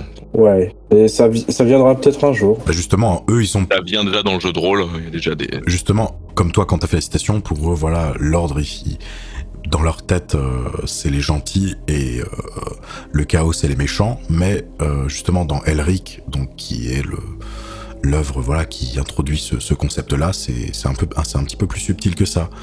Et c'est pour ça que Moorcock l'a fait, parce que lui aussi, c'était un boomer gauchiste. Mais du coup, c'est intéressant. Mais voilà, après, Warhammer, l'univers de Warhammer, Battle, enfin Fantasy et 40 000, ils ont repris ces concepts-là, mais sans les subtilités justement. Mais peut-être ils le ressortiront plus tard, voilà, pour faire le chaos gentil et l'ordre méchant. Oui, il y aura sûrement un demi-habile dans l'équipe Game Workshop qui sera là pour pointer du doigt le fait que finalement le chaos, l'ordre, ça va pas nécessairement être le bien et le mal, et puis ils seront tous bien contents. Voilà. Là, quand on regarde les œuvres adaptées, en tout cas, en particulier les jeux vidéo qui sortent, que ce soit 40 000 ou avec la licence Warhammer Fantasy, pour l'instant, ça bouge pas, quoi. Ça reste vraiment dans l'esprit du lore original. Le dernier en date, vous y avez joué, moi je l'ai pas encore testé, c'est Warhammer Space Marine 2. Ça a l'air d'être, il n'y a pas de concession. Alors oui, je le gardais pour la fin. Ok, d'accord. Bon, on y reviendra tout à l'heure. Mais effectivement, enfin là on reste dans le sujet, effectivement, il y a pas de concession. Mais on parlera un peu de Space Marine 2 plus sur la fin du podcast. Après, tant que visuellement le chaos il le laisse tel quel, ça sera impossible de justifier un point de vue. Je veux dire, quand t'as des armures fait en peau d'humain, ils ont quand même des pics avec des têtes dessus, ou des membres un peu partout, de la bile, du sang, machin. Bon, je vois pas. La pestilence, oui. Même si c'est les pros, même s'ils peuvent être les pros de la mauvaise foi, ça va être très très compliqué de le justifier, quoi. C'est vrai. Mais effectivement, comme vous dites, avec une œuvre comme Warhammer 40 000, sans vraiment dénaturer l'or et complètement changer l'œuvre, en fait, c'est impossible, ils sont bloqués. Donc, ouais, même en faisant des petits changements par-ci par-là. En fait, ce sera un autre univers, en fait, s'il devait le rendre lisse. Parce qu'il faudra changer tous les axiomes, voilà, toutes les vérités fondamentales de cet univers-là, quoi. Mais bon, je sais qu'ils sont créatifs, donc on verra. Hein. Oui, ça ne les arrêtera pas. Pareil, les incohérences, c'est pas ce qui les gêne le plus, hein, de toute façon. Comme ce fameux, justement, toute la démonstration qu'on a faite au début avec les bébés orques. Voilà, faire quelque chose qui invalide complètement l'univers, mais le laisser, voilà, ça les gêne pas. Mais bon, pour les spectateurs ou les lecteurs, même si ils sauront pas exactement mettre le doigt sur pourquoi ça les gêne, en général, ça va les gêner, quoi. Voilà pour la dénaturation des mondes de l'imaginaire. Et voilà, j'avais un autre sujet. Moi, j'y ai pas joué. Et justement, en fait, voilà, tout ce qu'on a décrit là, voilà, la subversion des mondes de l'imaginaire, ça a une conséquence en général sur les ventes de ces œuvres-là, généralement qui tend à baisser. Donc, c'est un problème pour ceux qui les produisent. Mais il y a eu un gros succès justement par un jeu qui n'a pas fait de concession, développé par un studio chinois. Donc c'est un jeu chinois qui s'appelle Black Myth Wukong et qui a été attaqué justement parce que selon ceux qui les attaquaient, c'est qu'il n'y avait pas assez de femmes qui étaient représentées, pas assez de diversité, patati patata. Et ce studio avait refusé d'embaucher les consultants de Sweet Baby Inc. Donc pour ceux qui... On en a parlé dans le précédent podcast, mais pour ceux qui n'ont pas écouté, en gros Sweet Baby Inc. c'est une boîte de consultants en inclusivité, diversité, équité, inclusivité, qui intervient dans les studios de développement, voilà, pour entre guillemets relire leur scénario, leur dialogue et leur donner des conseils justement pour comment être plus représentatif, plus divers. Et Black Myth Wukong ont refusé les sollicitations de cette boîte-là. Et du coup, ce jeu a été un énorme succès. Donc c'est un action RPG qui reprend un mythe chinois. Même je crois que c'est un des mythes les plus importants en Chine, quoi. C'est un peu leur Odyssée ou leur Iliade à eux. C'est le mythe de la Pérégrination vers l'ouest. Pérégrination vers l'est, pardon. Vers l'ouest. Que je crois que c'est Oberon qui a joué. Est-ce que tu veux nous en dire quelques mots ? Ouais, alors, je suis loin de l'avoir fini, mais pour moi, c'est un des meilleurs jeux du genre vraiment action de cette année, quoi. C'est un peu dans le genre Souls-like, non ? Parce que t'as dit action RPG, il me semblait que c'était plus dans la veine des Souls. C'est un peu Souls, c'est moins ouvert qu'un Souls, mais c'est moins tricky, quoi. Tu peux t'en sortir beaucoup plus facilement qu'un Souls. Moi, je l'ai trouvé beaucoup plus simple, hein. C'est que du boss quasi. C'est 80% du jeu, c'est du boss, quoi, du boss fight. Dans les critiques que j'ai lues, c'est que justement, il était pas spécialement exceptionnel, quoi. Juste, il était bien, mais justement, par rapport aux sorties d'aujourd'hui, à quelques exceptions près. C'est pour ça que je précise dans ce style, dans ce style-là, c'est pas le meilleur jeu de l'année, hein, mais dans ce style, c'est un des meilleurs de l'année aussi. C'est aussi son point fort, je pense, c'est aussi le côté artistique et technique. Et, il a été vendu là-dessus. Les premiers trailers, c'était hyper impressionnant. Enfin, graphiquement, ils exploitent vraiment les capacités des consoles next-gen, quoi. J'ai pas trouvé ça plus joli, typiquement par rapport à Space Marine 2. J'ai trouvé Space Marine 2 beaucoup plus joli, quoi. Après, c'est juste artistiquement, c'est tellement beau. Et puis, voilà, c'est des visuels qu'on connaît pas très bien. C'est pas notre culture, donc forcément, il y a quelque chose d'un peu de complètement fantastique, je trouve. Exotique. Ouais, voilà, complètement exotique. Et je pense qu'il y a une partie aussi du succès qui vient un peu de toute la pub qui a été faite justement en disant que c'était pas un jeu dit EI, quoi. Diversité, équité et inclusion. Mm-hmm. Oui, après, même sans ça, il aurait marché, je pense. En tout cas, oui, mais même, enfin, je sais même pas comment ils auraient fait, parce que du coup, c'est pas du tout le propos de l'histoire. Parce que je crois qu'il y a eu d'autres adaptations justement de ce mythe-là. Je crois que Dragon Ball s'inspire Oui. en partie, peut-être vaguement, de ce mythe-là. Oui, le personnage de Sangoku, le bâton qui peut étirer à l'infini, le fait qu'il se déplace sur un nuage volant, tout ça, ouais, c'est la queue de singe. Après, là, je crois, alors si je me rappelle bien, parce que j'ai dû bouffer du lore, parce que on bite rien du tout à l'histoire.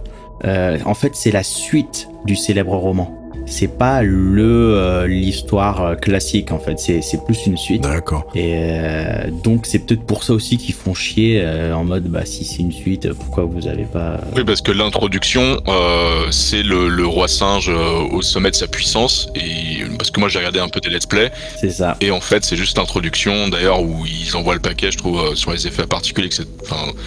Je pense que dans les trailers, c'est surtout ce passage-là qui avait un peu impressionné les gens avec les effets de nuages. L'intro, elle est incroyable. Ouais, voilà.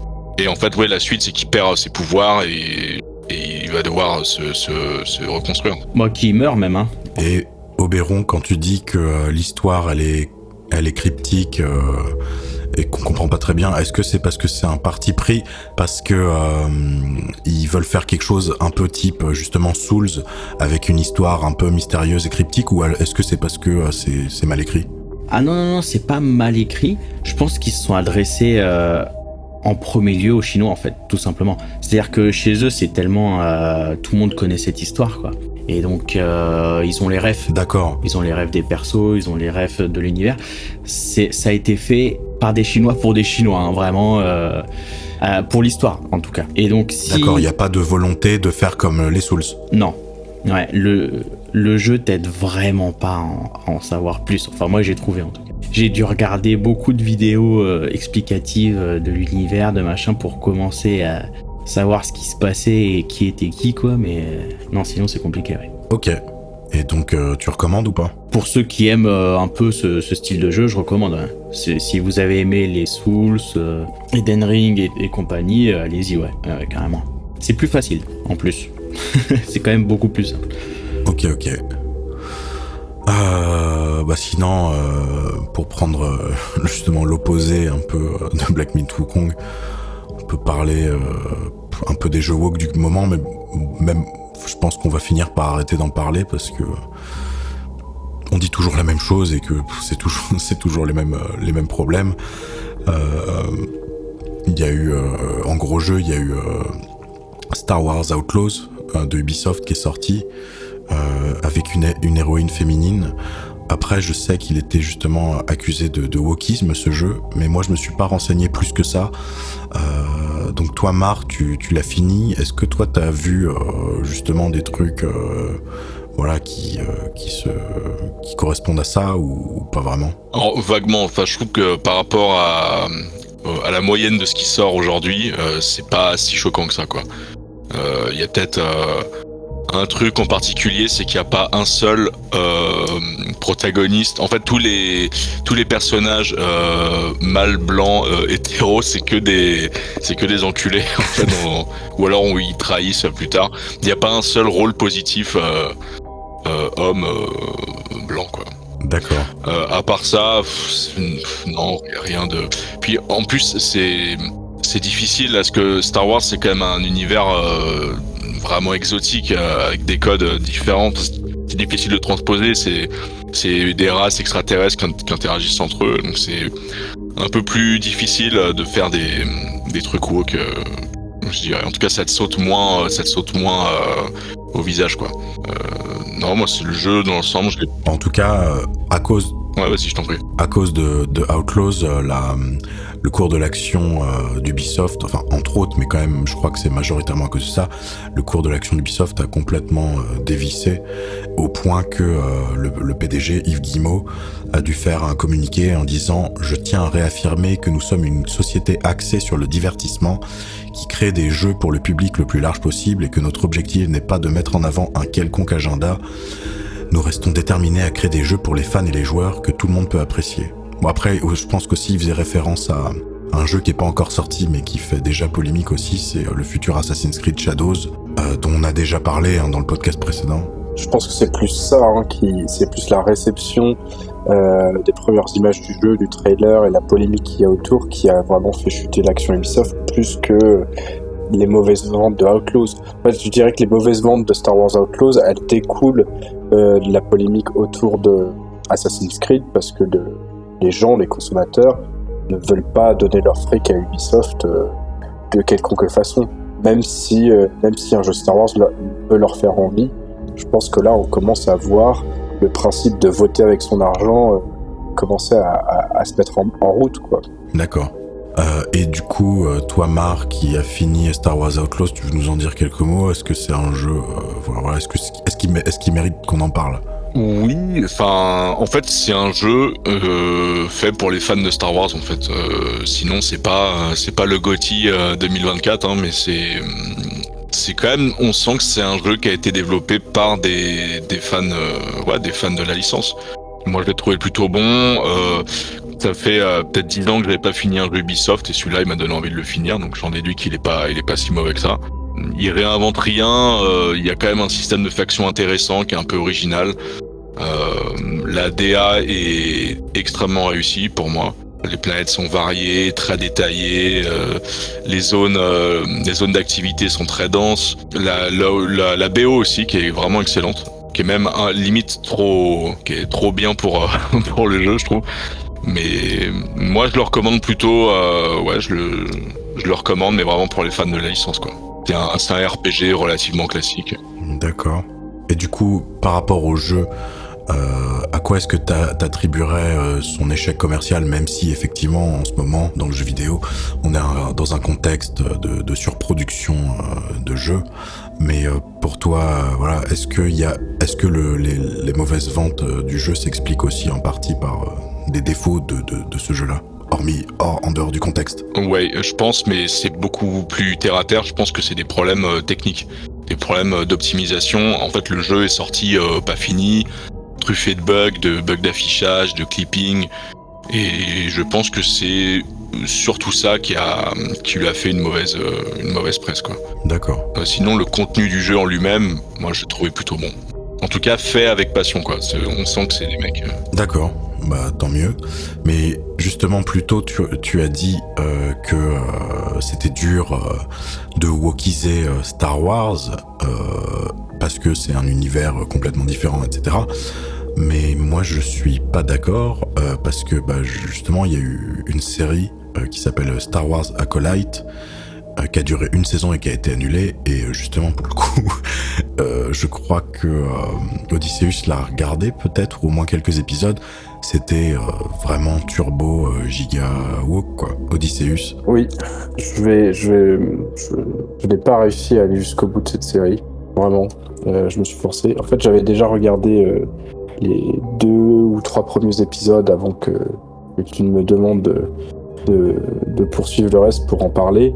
Donc j'avais regardé 2 supplémentaires et puis après j'ai arrêté et j'ai fini par regarder des vidéos sur YouTube qui faisaient le récapitulatif de la série. Je pense que c'est une des choses les plus mauvaises qui m'a été donné de voir en termes de télévision. Et effectivement, donc oui, ça prouve que c'est vraiment... Justement, est-ce que tu peux dire comment ils ont wokifié Star Wars? Ouais, donc oui, ça prouve qu'il est possible de wokifier Star Wars parce que eux sont vraiment allés à fond les manettes dans cette direction. Déjà, la réalisatrice est lesbienne. Elle a mis sa propre femme dans la série, au casting de la série. C'est un peu comme dans Star Wars Outlaws quand même. En fait, tous les protagonistes, on va dire importants, vont être des personnages féminins. La série se base sur une paire de jumelles, une qui est du côté du bien et l'autre qui est du côté du mal. Et tous les personnages, on va dire, qui vont les guider au travers de l'histoire, donc les maîtres Jedi, etc., sont toujours des femmes. Ou si ce sont des hommes, ça va être des hommes issus de la diversité, hein, donc asiatiques ou afro-descendants. Je crois qu'on peut vraiment compter sur les doigts de la main les quelques hommes blancs qui apparaissent dans la série et qui ont tous soit des couards, des sans-couilles. Il y en a même un en fait qui est tellement sans couilles qu'il s'est plongé dans un vœu de silence et se place, c'est un Jedi en fait qui trouve qu'il a des choses à se reprocher par rapport à quelque chose qui s'est passé dans le passé, hein. Du coup depuis une décennie il est plongé dans une espèce, en fait il s'est auto-plongé dans une espèce de coma artificiel et ne répond à aucun stimuli extérieur et quand l'occasion se présente il décide carrément de se suicider. Donc voilà, je dirais que ces aspects-là sont les aspects les plus woke. Donc c'est un message envoyé aux hétéros blancs cisgenres. Sûrement. En fait, j'ai vraiment du mal à en parler de cette série parce que moi, en fait, ça a vraiment signé mon divorce par rapport à l'univers de Star Wars, en tout cas tel qu'il est aujourd'hui. Moi qui étais un énorme fan depuis ma tendre enfance. Aujourd'hui, je consomme absolument plus rien en rapport avec Star Wars à cause de cette série-là. Ça m'a vraiment dégoûté. Mais je dirais que le paroxysme du wokisme est atteint lorsque l'on arrive sur une planète où vit un couvent de sorcières lesbiennes multiculturelles qui en gros a trouvé le moyen de donner la vie en manipulant la force et en le faisant en fait au travers d'un chant rituel. Voilà, donc toutes les femmes se mettent à chanter. Bien sûr, le chant est absolument ridicule. Plus besoin des hommes. Oui, bah déjà, on se passe du besoin des mots, mais je veux dire, même sur la présentation, c'était nul à chier parce que c'est absolument risible. J'ai vraiment éclaté de rire, à moitié par dépit et à moitié parce que je trouvais ça vraiment humoristique.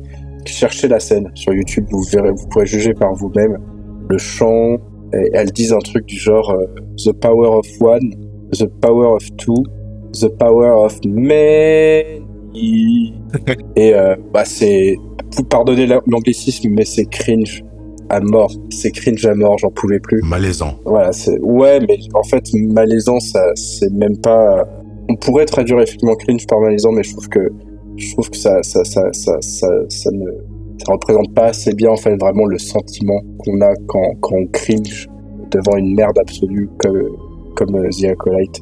Le seul point fort, on va dire, de la série, ça va être les décors, qui, contrairement à toutes les séries qui sont passées avant, qui ont été filmées avec la technologie du volume, donc en fait, en banalisant un peu le truc, c'est un grand écran incurvé sur 180 degrés qui permet d'éviter de filmer avec des fonds verts et où en fait le décor qui va être projeté sur l'écran est synchronisé avec les mouvements de la caméra. Donc ça, toutes les séries Star Wars jusque-là, avec l'exception peut-être de Andor, ont souvent été filmées dans le volume, avec cette technologie, et ça se voit énormément, je trouve, à l'écran. Ça manque de dynamisme. On voit que les acteurs bougent pas, ils sont un peu sur place et ils osent pas bouger à au-delà de 5 mètres de rayon autour d'eux. Et là, dans The Acolyte, ils se sont peut-être rendus compte, et donc tout est tourné dans des décors en studio, et ça marche beaucoup mieux à l'écran, je trouve. Et l'autre point fort qui est variable, en fait, ça va être les combats. On a des scènes de combat qui sont vraiment ridicules, parce que une des grosses inspirations, en fait, pour cette série, ça a été Matrix, et alors je sais plus comment on appelle ça, mais tous ces films asiatiques, chinois, je crois, où il y a souvent des combats très aériens, en fait, qui utilisent tout un système de câbles et de poulies pour faire flotter les acteurs dans les airs. Vous voyez Matrix, ça ressemble à ça. Et The Acolyte s'est inspiré de ça pour créer un espèce de... Je crois qu'ils ont appelé ça du Jedi Fu, ouais, donc un mélange de Kung Fu et bref, de Jedi. Et c'est assez ridicule à l'écran. Et par contre, il y a des combats au sabre laser qui sont vraiment très réussis, très énergiques, assez violents, du genre qu'on n'avait pas vu depuis l'époque des préquels. Et donc ça c'est, à la limite, c'est plutôt appréciable. En fait, il y a trop de choses à dire en fait sur cette série, pour essayer d'expliquer à quel point c'est un gros tas de merde, comme dirait Jeff Goldblum dans Jurassic Park. C'est vraiment nul. Je le recommande à personne, surtout si vous êtes attaché à l'univers de Star Wars comme moi. Vous voulez pas faire une dépression, n'allez pas voir ça. Ça me fait penser d'ailleurs au fait, par rapport en fait à ce que disait le président d'Ubisoft avec sa promesse, enfin sa réitération du fait que ils étaient d'abord une société qui faisait dans le divertissement et qui ne voulait absolument pas répondre à un agenda particulier. En fait, ça me rappelle, ça fait écho à la même déclaration de Bob Iger, le président de la Walt Disney Company, qui a en gros à peu près dit la même chose avec des mots différents à la télévision. Puis on voit où on en est aujourd'hui. Voilà, on a une bouse comme The Acolyte, qui n'est une œuvre qui n'existe que pour répondre à un agenda. Et dans de nombreuses interviews, les actrices et la réalisatrice ont dit voilà que c'était le Star Wars le plus gay possible, que selon elles, C3PO et R2D2 c'était des lesbiennes en fait et qu'elles étaient en couple. Voilà, je pense que ça se passe de commentaires en fait, ça résume toute la situation. C'est pas des gens du tout qui sont attachés à l'univers de Star Wars, qui le connaissent. Ils sont là uniquement pour le rendre gay, quoi. C'est pour répondre à leur agenda. Et d'ailleurs, pour montrer à quel point les acteurs ne connaissaient pas l'univers de Star Wars, ce qui n'est pas une faute en soi, on n'est pas obligé d'être fan de l'univers de Star Wars pour travailler dans un film Star Wars. Mais je pense que quelques connaissances, ça coûte rien. Un des acteurs avait dit que oui, finalement, Anakin Skywalker, c'était un peu un méchant parce qu'il avait fait exploser l'étoile noire. Luke Skywalker. Bah oui, voilà. Des personnes ayant un minimum de connaissances de Star Wars Ah oui, d'accord. savent que ce n'est pas Anakin qui a fait exploser l'étoile noire. Et oui, Anakin est méchant, mais c'est parce qu'il s'appelle Dark Vador, quoi. On sait que voilà, une équipe pareille, un cast pareil, n'est pas là du tout pour rendre service à une œuvre et pour faire plaisir aux fans. Et ils sont là pour se faire plaisir eux avant tout. Et puis voilà, prêcher leur idéologie au plus grand nombre par le biais insidieux d'une œuvre à grand public. Les beaux décors et les beaux combats n'auront pas suffi à sauver la série puisqu'elle a été annulée. Enfin, en tout cas, la saison 2 a été annulée. Et elle ne sera pas reconduite. Et bah d'accord, en tout cas, ça donne envie. Enfin non, pas dernier sujet, il y a aussi une autre actu diversité, équité, inclusion en ce moment, c'est le dernier Dragon Age, The Veilguard, qui vient de sortir. Et là, bon, je crois qu'aucun de nous n'y a joué et ne va y jouer. Donc Dragon Age The Veilguard, c'est la dernière itération de la série Dragon Age, qui a commencé, je sais même plus quand, c'était peut-être en 2010, ou même avant le premier. Donc il y a eu Dragon Age Origin, Dragon Age 2, Dragon Age Inquisition, et là c'est le 4e du coup, Dragon Age The Veilguard. Donc c'est une série de jeux de rôle développés par BioWare, et voilà, donc dans un univers d'Heroic Fantasy. Et là, le dernier, c'est un peu comme Star Wars The Acolyte. Je pense qu'ils ont essayé de le rendre le plus gay possible. Je voulais pas le dire, mais voilà. et oui, parce que là, du coup, on a quand même vu des extraits. À un moment, il y a un personnage qui en mégenre un autre, qui l'appelle She à la place de Zay, parce qu'elle est non-binaire. Et du coup, pour s'excuser, ce même personnage va faire des pompes, parce que s'excuser oralement, ça ne suffit pas. Donc voilà, il y a tout un laïus, justement, qui explique comment réagir en cas de mégenrage de quelqu'un. Il y a aussi une autre scène où c'est un personnage qui fait son coming out non-binaire à sa mère. Et ça, il faut s'imaginer que c'est dans un monde de Heroic Fantasy. Hein. Donc voilà, nous on n'y jouera pas, hein, je pense, parce qu'il coûte le prix d'un jeu d'aujourd'hui, donc il est assez cher.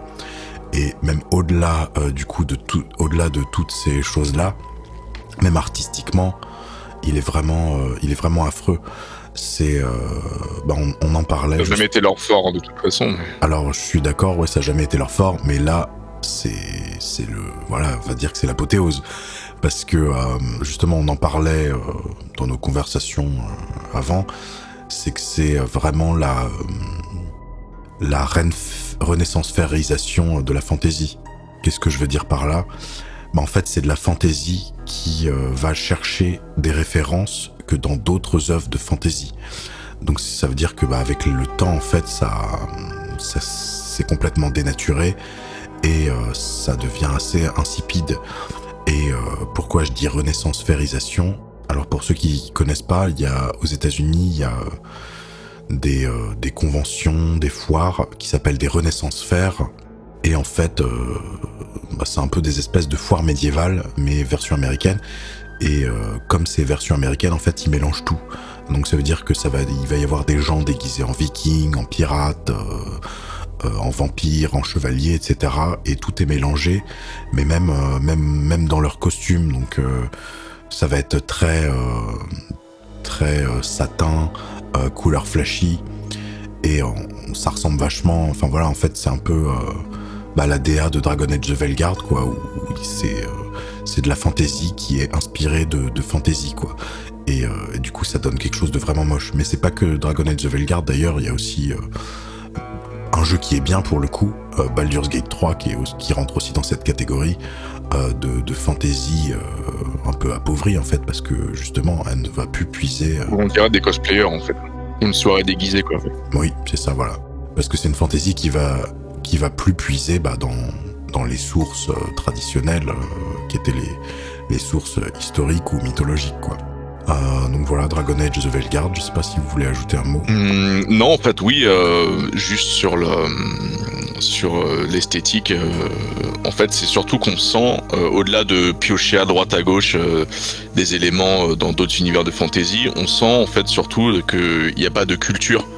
Il n'y a pas eu de civilisation qui a développé une culture avec une esthétique particulière dans ces univers-là. On dirait juste que les personnages ont commandé des fringues vaguement médiévales sur Wish, et moi je suis pas un expert, j'ai pas beaucoup joué à Dragon Age, j'avais joué un peu au premier, mais on sent pas de culture esthétiquement, quoi. Oui. Je confirme que ça n'a jamais été le fort de la série, hein, mais là c'est... moi comme je l'ai déjà dit, hein, c'est encore pire. Bon, voilà, on va s'arrêter pour les jeux vidéo woke, hein. Et dernier sujet un peu dans cette veine, c'est la dernière saison de House of the Dragon, donc la saison 2, dont j'avais fait l'éloge. Je crois que c'était dans le premier épisode ou le deuxième épisode du podcast, et j'étais pas le seul à avoir aimé. Je crois que Oberon aussi, tu avais aimé House of the Dragon, la première saison. Ouais, j'avais beaucoup aimé la première saison. Et là, la saison 2, on va en parler. C'est un peu le phénomène, justement, le phénomène où il y a un premier opus qui marche bien, et une fois que le premier a été un carton, c'est à ce moment-là que les créateurs vont se lâcher côté idéologie. Donc il y a eu ça par exemple pour The Last of Us 1 et The Last of Us 2.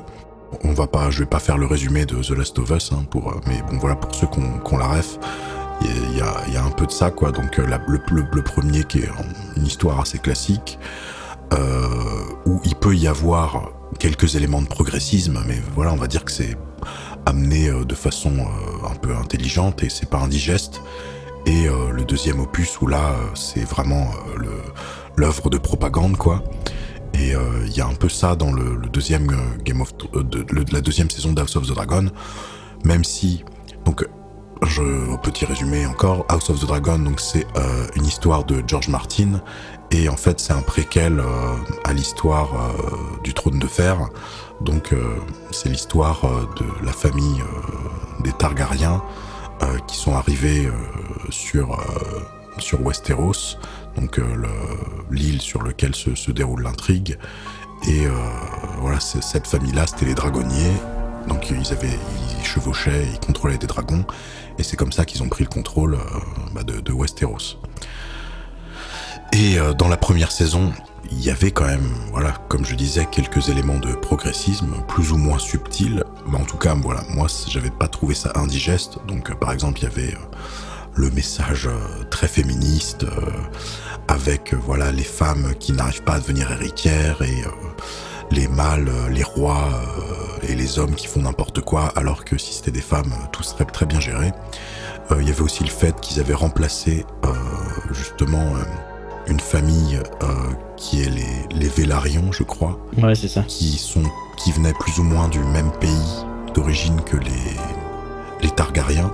Donc les Targaryens qui sont blonds et pâles, et enfin même pas blonds, avec les cheveux blancs et tout pâles. Et les Vélarions à la base, ils sont pareils vu qu'ils viennent du même pays, mais c'est juste que eux ne contrôlent pas les dragons. C'est vraiment la prérogative et le pouvoir des Targaryens.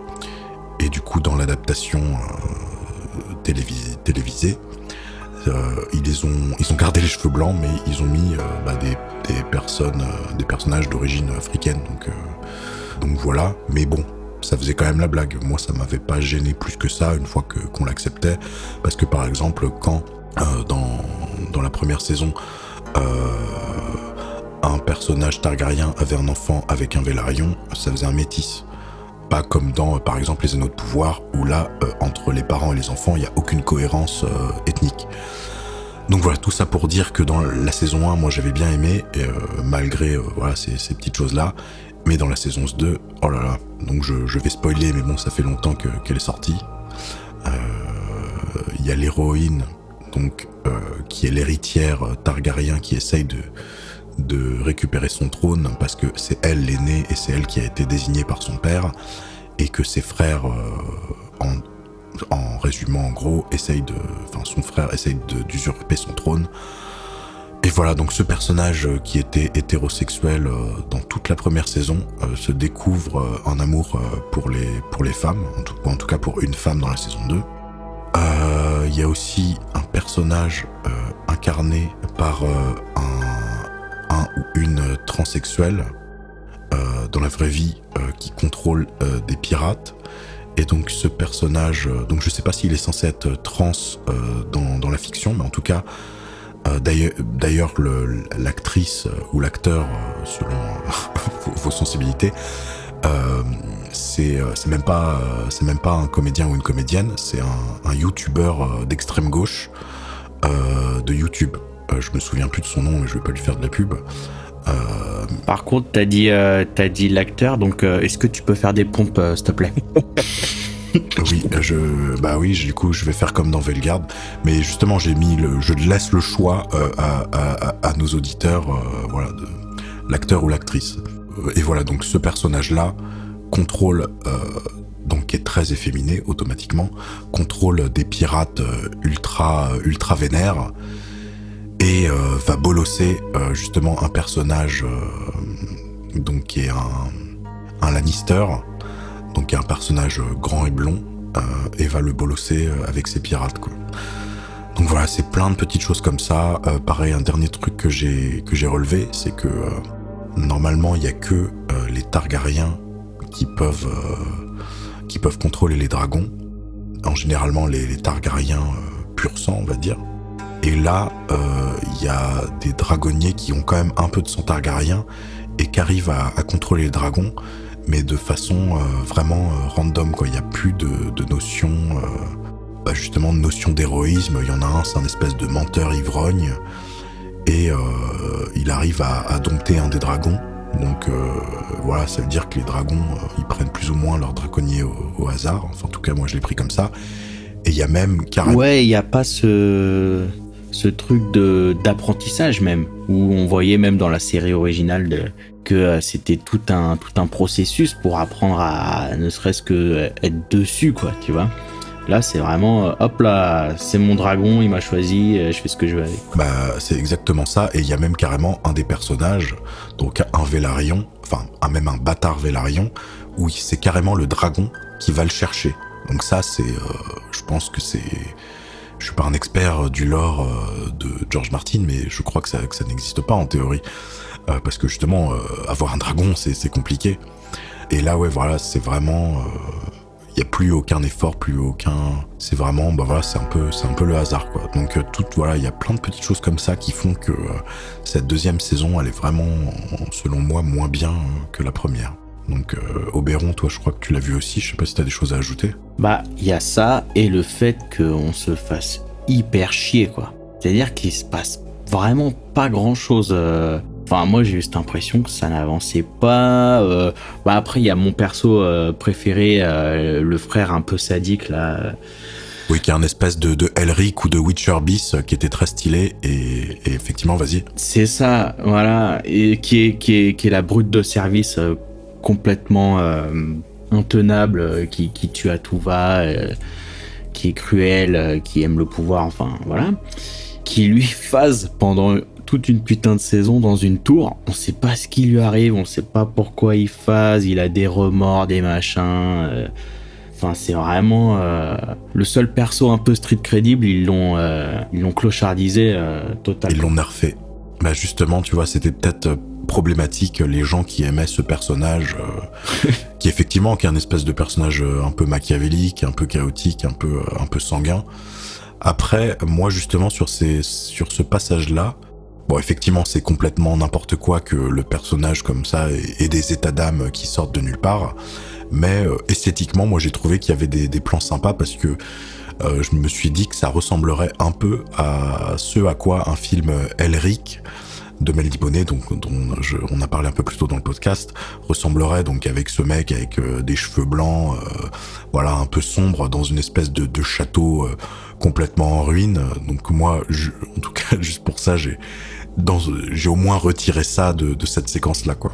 Ouais, mais Elric, ça l'empêche pas d'invoquer des monstres de ouf, de partir en guerre de, de conquête et compagnie, quoi. Là, c'est vraiment... Ouais, mais il est un peu dépressif, Elric, aussi. Bah, il est pas dépressif, c'est juste que physiquement, il a une malédiction, il est faible. Il est juste très très faible physiquement, mais Alors, mentalement, il est hal, quoi. Si je me rappelle des livres. moi, je dirais que c'est pas que ça. Il y a pas que, effectivement, il a un problème. Il est physiquement, il est malingre, on dirait. Il a des problèmes et il a besoin justement de son épée magique pour avoir de la force. Mais il a aussi des états d'âme parce qu'en fait, c'est un peu le seul Melnibonéen qui a une conscience, alors que tous les autres sont des psychopathes. Donc, ouais, il a des états d'âme, Elric. Mais bon, on fera une émission pour en parler parce que là, pour ceux qui connaissent pas, je pense qu'ils sont un peu perdus.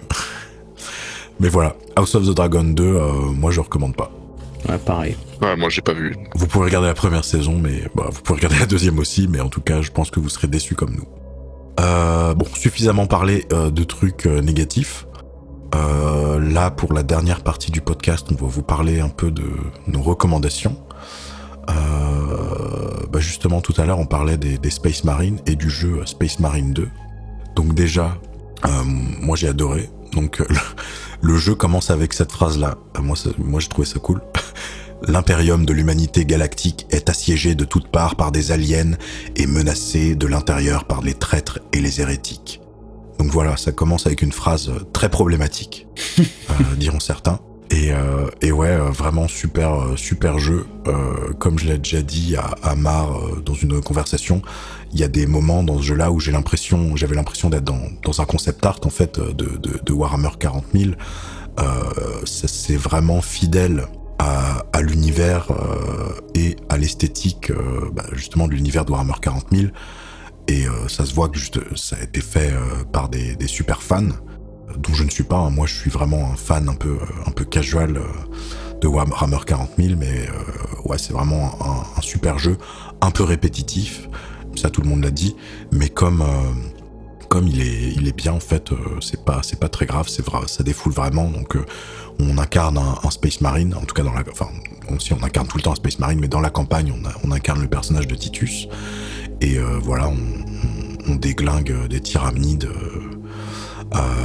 par fournée entière, par camion entier, donc ça défoule un peu. Et voilà, hein. Et le multijoueur est très cool. Moi, ça me rappelle, pour ceux qui ont joué les premiers Halo en ligne, donc c'était des FPS, du coup console, et qui étaient très différents de FPS type Counter-Strike ou Call of Duty, quoi. Et je retrouve ce côté-là dans le gameplay dans Space Marine 2 parce que y a plein de gameplay assez exotiques. On peut incarner différents types de Space Marine, donc soit des Space Marine un peu sniper et furtifs, des Space Marine lourds, des Space Marine qui peuvent voler, d'autres qui ont des grappins. Enfin voilà, il y a plein de gameplay exotiques. Et voilà, moi ça m'a rappelé ces sensations-là de Halo à l'époque. Donc j'ai beaucoup aimé et je recommande à 100%. Je sais que je suis pas le seul à y avoir joué. On y a tous joué à l'exception de Mar. Donc les autres, je sais pas si vous voulez rajouter quelque chose. Non, t'as tout dit. Moi, pareil, j'étais assez casual concernant l'univers de 40 000, même si ça a été ma porte d'entrée dans le hobby des Warhammer, des figurines. J'étais pas trop fait du lore, et puis voilà, depuis que j'ai joué à ce jeu, je suis un converti. Tout est sur 10 sur 10, hein, que ce soit le scénario, le voice acting, la présentation, les visuels, tout est vraiment incroyable, ultra épique. Et voilà, c'est un vrai défouloir. Et même en multi-coop ou en multi-PVP, il y a vraiment des moments, de grands moments, je trouve, de jeux vidéo. On kiffe à fond, quoi. Surtout en coop, pouvoir coopérer avec un ou deux amis. Faire des missions et voilà, venir à bout d'un boss ou ce genre de choses, c'est un très bon moment de gaming. Comme toi, je recommande à fond. Ouais, je pense que le mot que tu as utilisé, épique, ça résume bien Space Marine 2. Oberon, toi, tu veux ajouter quelque chose ? Pareil, hein, moi j'ai tout aimé, hein, 10 sur 10, y a pas un truc qui m'a pété les couilles Et j'ai même en termes de répétitivité, voilà, c'est tellement, tellement épique. Tu rentres, tu vois, avec les vagues de tyrannite, tu rentres vraiment dans une rage destructrice, quoi. Tu deviens fou, quoi. Il y a le temps passe très vite. Et j'étais pas fan casual, moi. Ça fait longtemps que cet univers, je le kiffe, quoi. Donc même en tant que pas fan hardcore, mais gros connaisseur de l'univers, rien à redire. Tout est bon, rien n'a été mis au hasard, quoi. À part, il y a eu quelques incohérences avec le premier qu'ils ont essayé de rattraper dans le lore, mais bon, c'est des petites broutilles, quoi. Oui, parce que c'est du coup forcément Space Marine 2, c'est la suite de Space Marine 1. Et dans Space Marine 1, il a eu beaucoup moins de succès que celui-là, et je pense qu'il était un peu moins bien. Au lieu de combattre les tirs. Il était extrêmement répétitif, surtout. Oui, et il était pas canon, surtout. Il était pas canon dans l'univers, mais ils ont rendu le Space Marine 2 canon, donc ils ont dû rattraper des trucs un peu, mais bon, c'est vraiment pour chipoter, quoi. Et c'était quoi, justement, les libertés qu'ils avaient prises dans Space Marine 1, qui étaient pas canon par rapport au lore? En fait, dans le lore, ils avaient pas rendu le jeu canon, mais tout ce qu'il y avait dans le jeu était canon. Enfin, je veux dire, c'est l'univers Warhammer, le premier, ça, y a pas de souci, hein. C'est juste que Warhammer, je crois qu'ils avaient dit que c'était pas canon par rapport à l'histoire de. Ça influerait pas l'histoire ou les personnes n'existaient pas forcément. D'accord. Et par contre, le 2, ils ont dit on l'intègre au lore, tout ce qui se passe dans le 2. C'est ça que tu veux dire? Ouais, c'est ça. Ouais. D'accord. Ok. Du coup, rétroactivement, ça fait. Si le 2 est placé dans le canon, enfin, est canon dans le lore, rétroactivement, ça ferait les événements du 1. C'est ça, et en termes de. Oh non, mais ça, c'est vraiment du chipotage de fou, quoi. C'est juste en termes de date, de bataille, de planète, de trucs. Il y a certaines, du coup, incohérences, mais bon, même moi, pas réussi à les relever, hein. D'accord, mais c'est parce que dans le 2, il y a le personnage de Marneus Calgar, donc qui est une vraie figurine qui existe et qui est un gros personnage du lore des Ultramarines, donc je pense que c'est par rapport à ça, alors que dans le premier Space Marine, il n'y a pas de... c'est que des personnages inventés, je crois pas qu'ils ont ramené des personnages Ouais. des codex. Non, tout est inventé dans le premier. D'accord, en tout cas, surtout pour la fin de la campagne, incroyable. Je pense que ceux qui écoutent et qui ont joué voient très bien de quoi on parle. Moi sinon une autre recommandation, bon là ça commence à remonter, hein, parce que c'était une sortie de cet été, et vous pourrez pas aller le voir au cinéma parce que sauf exception, parce que maintenant c'est trop tard, mais c'est le film Le Comte de Monte Cristo. Donc là on va pas être original, hein, je crois que c'est un succès unanime, hein, tout le monde... beaucoup de gens l'ont aimé parce que je crois que c'est un des plus gros succès du box-office français depuis je sais pas combien d'années. Mais en tout cas, vraiment, vraiment super. Donc c'est l'adaptation du roman d'Alexandre Dumas, Le Comte de Monte Cristo. Et là, c'est Pierre Ninet, donc qui incarne le personnage de Edmond Dantès. Donc c'est un personnage qui, entre guillemets, vit une grosse injustice au début de l'histoire et revient plus tard pour se venger. Donc c'est un peu un Batman, un crypto-Batman. Et quoique, est-ce qu'il se venge? Bref. Et c'était vraiment bien. Et pour un film de notre époque... j'ai rien à dire, ils ont pas essayé de caler justement de la diversité, de l'équité, de l'inclusion dans ce film, et c'était vraiment vraiment cool. J'irais même jusqu'à dire que c'est un chef-d'œuvre. J'irais pas jusque là. Pour aujourd'hui, en fait, ça fait tellement du bien de voir un film comme ça qu'on dirait que c'est un truc de ouf, mais il y a quand même des petits défauts, quoi. Moi, je dirais que si je devais me parler des petits défauts, la musique est pas incroyable. Et Pierre Ninet, même si c'est un très bon comédien, justement, comme c'est un bon comédien, il arrive à nous vendre le rôle, ça aurait mieux marché avec un autre comédien qui, physiquement en tout cas, était plus typecast, ça aurait mieux marché qu'un Pierre Ninet. Oui, il manque un peu d'épaisseur pour jouer un marin qui devient prisonnier, un peu endurci, effectivement. Ouais, et même à la fin, tu vois, il est super sombre, le personnage. Et il faut quelqu'un avec des traits différents pour moi, pour l'incarner pleinement. Après, le taf de maquillage qu'ils ont fait, je trouve, réussi à faire passer un peu la pilule de son visage un peu trop juvénile. Ouais, oui, c'est vrai. Mais parce que oui, effectivement, quand il va se venger, bon, du coup, il revient des années plus tard et il porte des masques pour ne pas qu'on le reconnaisse. Et voilà, ouais, très cool, mais bon, il passe plus au cinéma.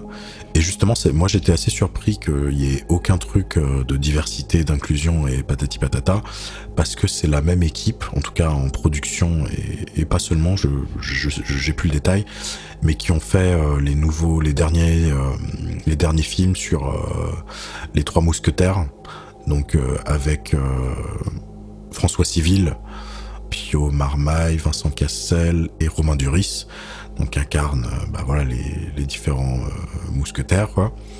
Et dans ces films-là, donc ils sont très cool, hein, moi j'ai beaucoup aimé, mais voilà, il y a de la, comme disent les Anglais, de la tokenisation, donc il y a, je crois que c'est Porthos, voilà, qui est soit homosexuel, soit bisexuel. Oui, qui est gay, bisexuel. Ouais. Et voilà, ce truc-là, ça n'apporte rien à l'histoire, quoi. C'est vraiment, voilà, ça n'apporte rien à l'intrigue. Juste, on dit, d'accord, il est bisexuel. Et je crois, et pareil, dans le deuxième film, il y a un personnage qui apparemment est un personnage historique, mais bon, c'est un peu comme Yasuke dans Assassin's Creed Shadows. Il y a très peu de sources dessus. Je crois, et voilà, ils l'ont mis vraiment pour faire le token. Donc c'est un prince africain qui est le protégé du roi, donc Louis XIII, et voilà, il est quand même relativement mis en avant de façon, moi j'ai trouvé un peu forçage, quoi. Et justement, et tous ces trucs-là, ils sont pas du tout dans le Comte de Monte Cristo. Donc voilà pourquoi j'étais un peu surpris et agréablement surpris. Je sais pas si vous avez des choses à ajouter sur ces films ou ce film. Alors déjà, j'ai un truc à ajouter, c'est qu'il passe encore au cinéma. Donc pour ceux qui l'ont pas vu, en tout cas à Paris, il passe toujours dans plusieurs salles. Donc si vous l'avez pas encore vu, je vous conseille d'aller le voir. Et sur toutes les personnes à qui j'ai conseillé d'aller le voir, ou toutes les personnes qui l'ont vu, c'est 100% des gens ont aimé le film, quoi. Il y a vraiment personne qui était mitigé dessus. Après, connaissant notre public, je pense que 99% des gens qui vont nous écouter l'ont déjà vu. Hein. Oui, sûrement. Mais du coup, on peut faire une autre recommandation pour ceux qui est lié, pour ceux qui sont en Île-de-France ou qui peuvent se déplacer en Île-de-France, c'est d'aller voir le manoir d'Alexandre Dumas, qui est, je crois, à côté de Marly-le-Roi ou du Vésinet, enfin dans ce coin-là. Et c'est à Marly-le-Roi. C'est à Marly-le-Roi. À Marly-le-Roi. Et ouais, c'est vraiment très cool. Qui est signalé comme étant le château. C'est ça, voilà, il s'appelle le château de Monte Cristo. Et je sais pas si c'était fait exprès, mais dans le film, le manoir justement de Edmond Dantès n'a pas été tourné du coup dans la maison d'Alexandre Dumas, mais il lui ressemble. Donc je sais pas si c'était fait exprès ou si c'était le hasard. En beaucoup plus grand quand même. Oui, c'est ça, ouais, en beaucoup plus grand, mais le côté où t'as une tour de chaque côté, enfin j'ai trouvé qu'il lui ressemblait, donc je sais pas si c'était fait exprès. En tout cas, si c'était fait exprès, c'était cool, c'était un joli clin d'œil. Voilà, moi c'était pour mes recommandations à moi. Je sais pas si il y avait d'autres trucs que vous avez aimés récemment dont vous voulez parler. Non, je pense qu'on a fait le tour pour ma part. Ouais, pareil. Et bien du coup, on va s'arrêter là. Comme d'habitude, pour ceux qui nous écoutent encore, merci de nous avoir écoutés. Et à bientôt. Salut, à bientôt. À bientôt. Merci à tous. À bientôt.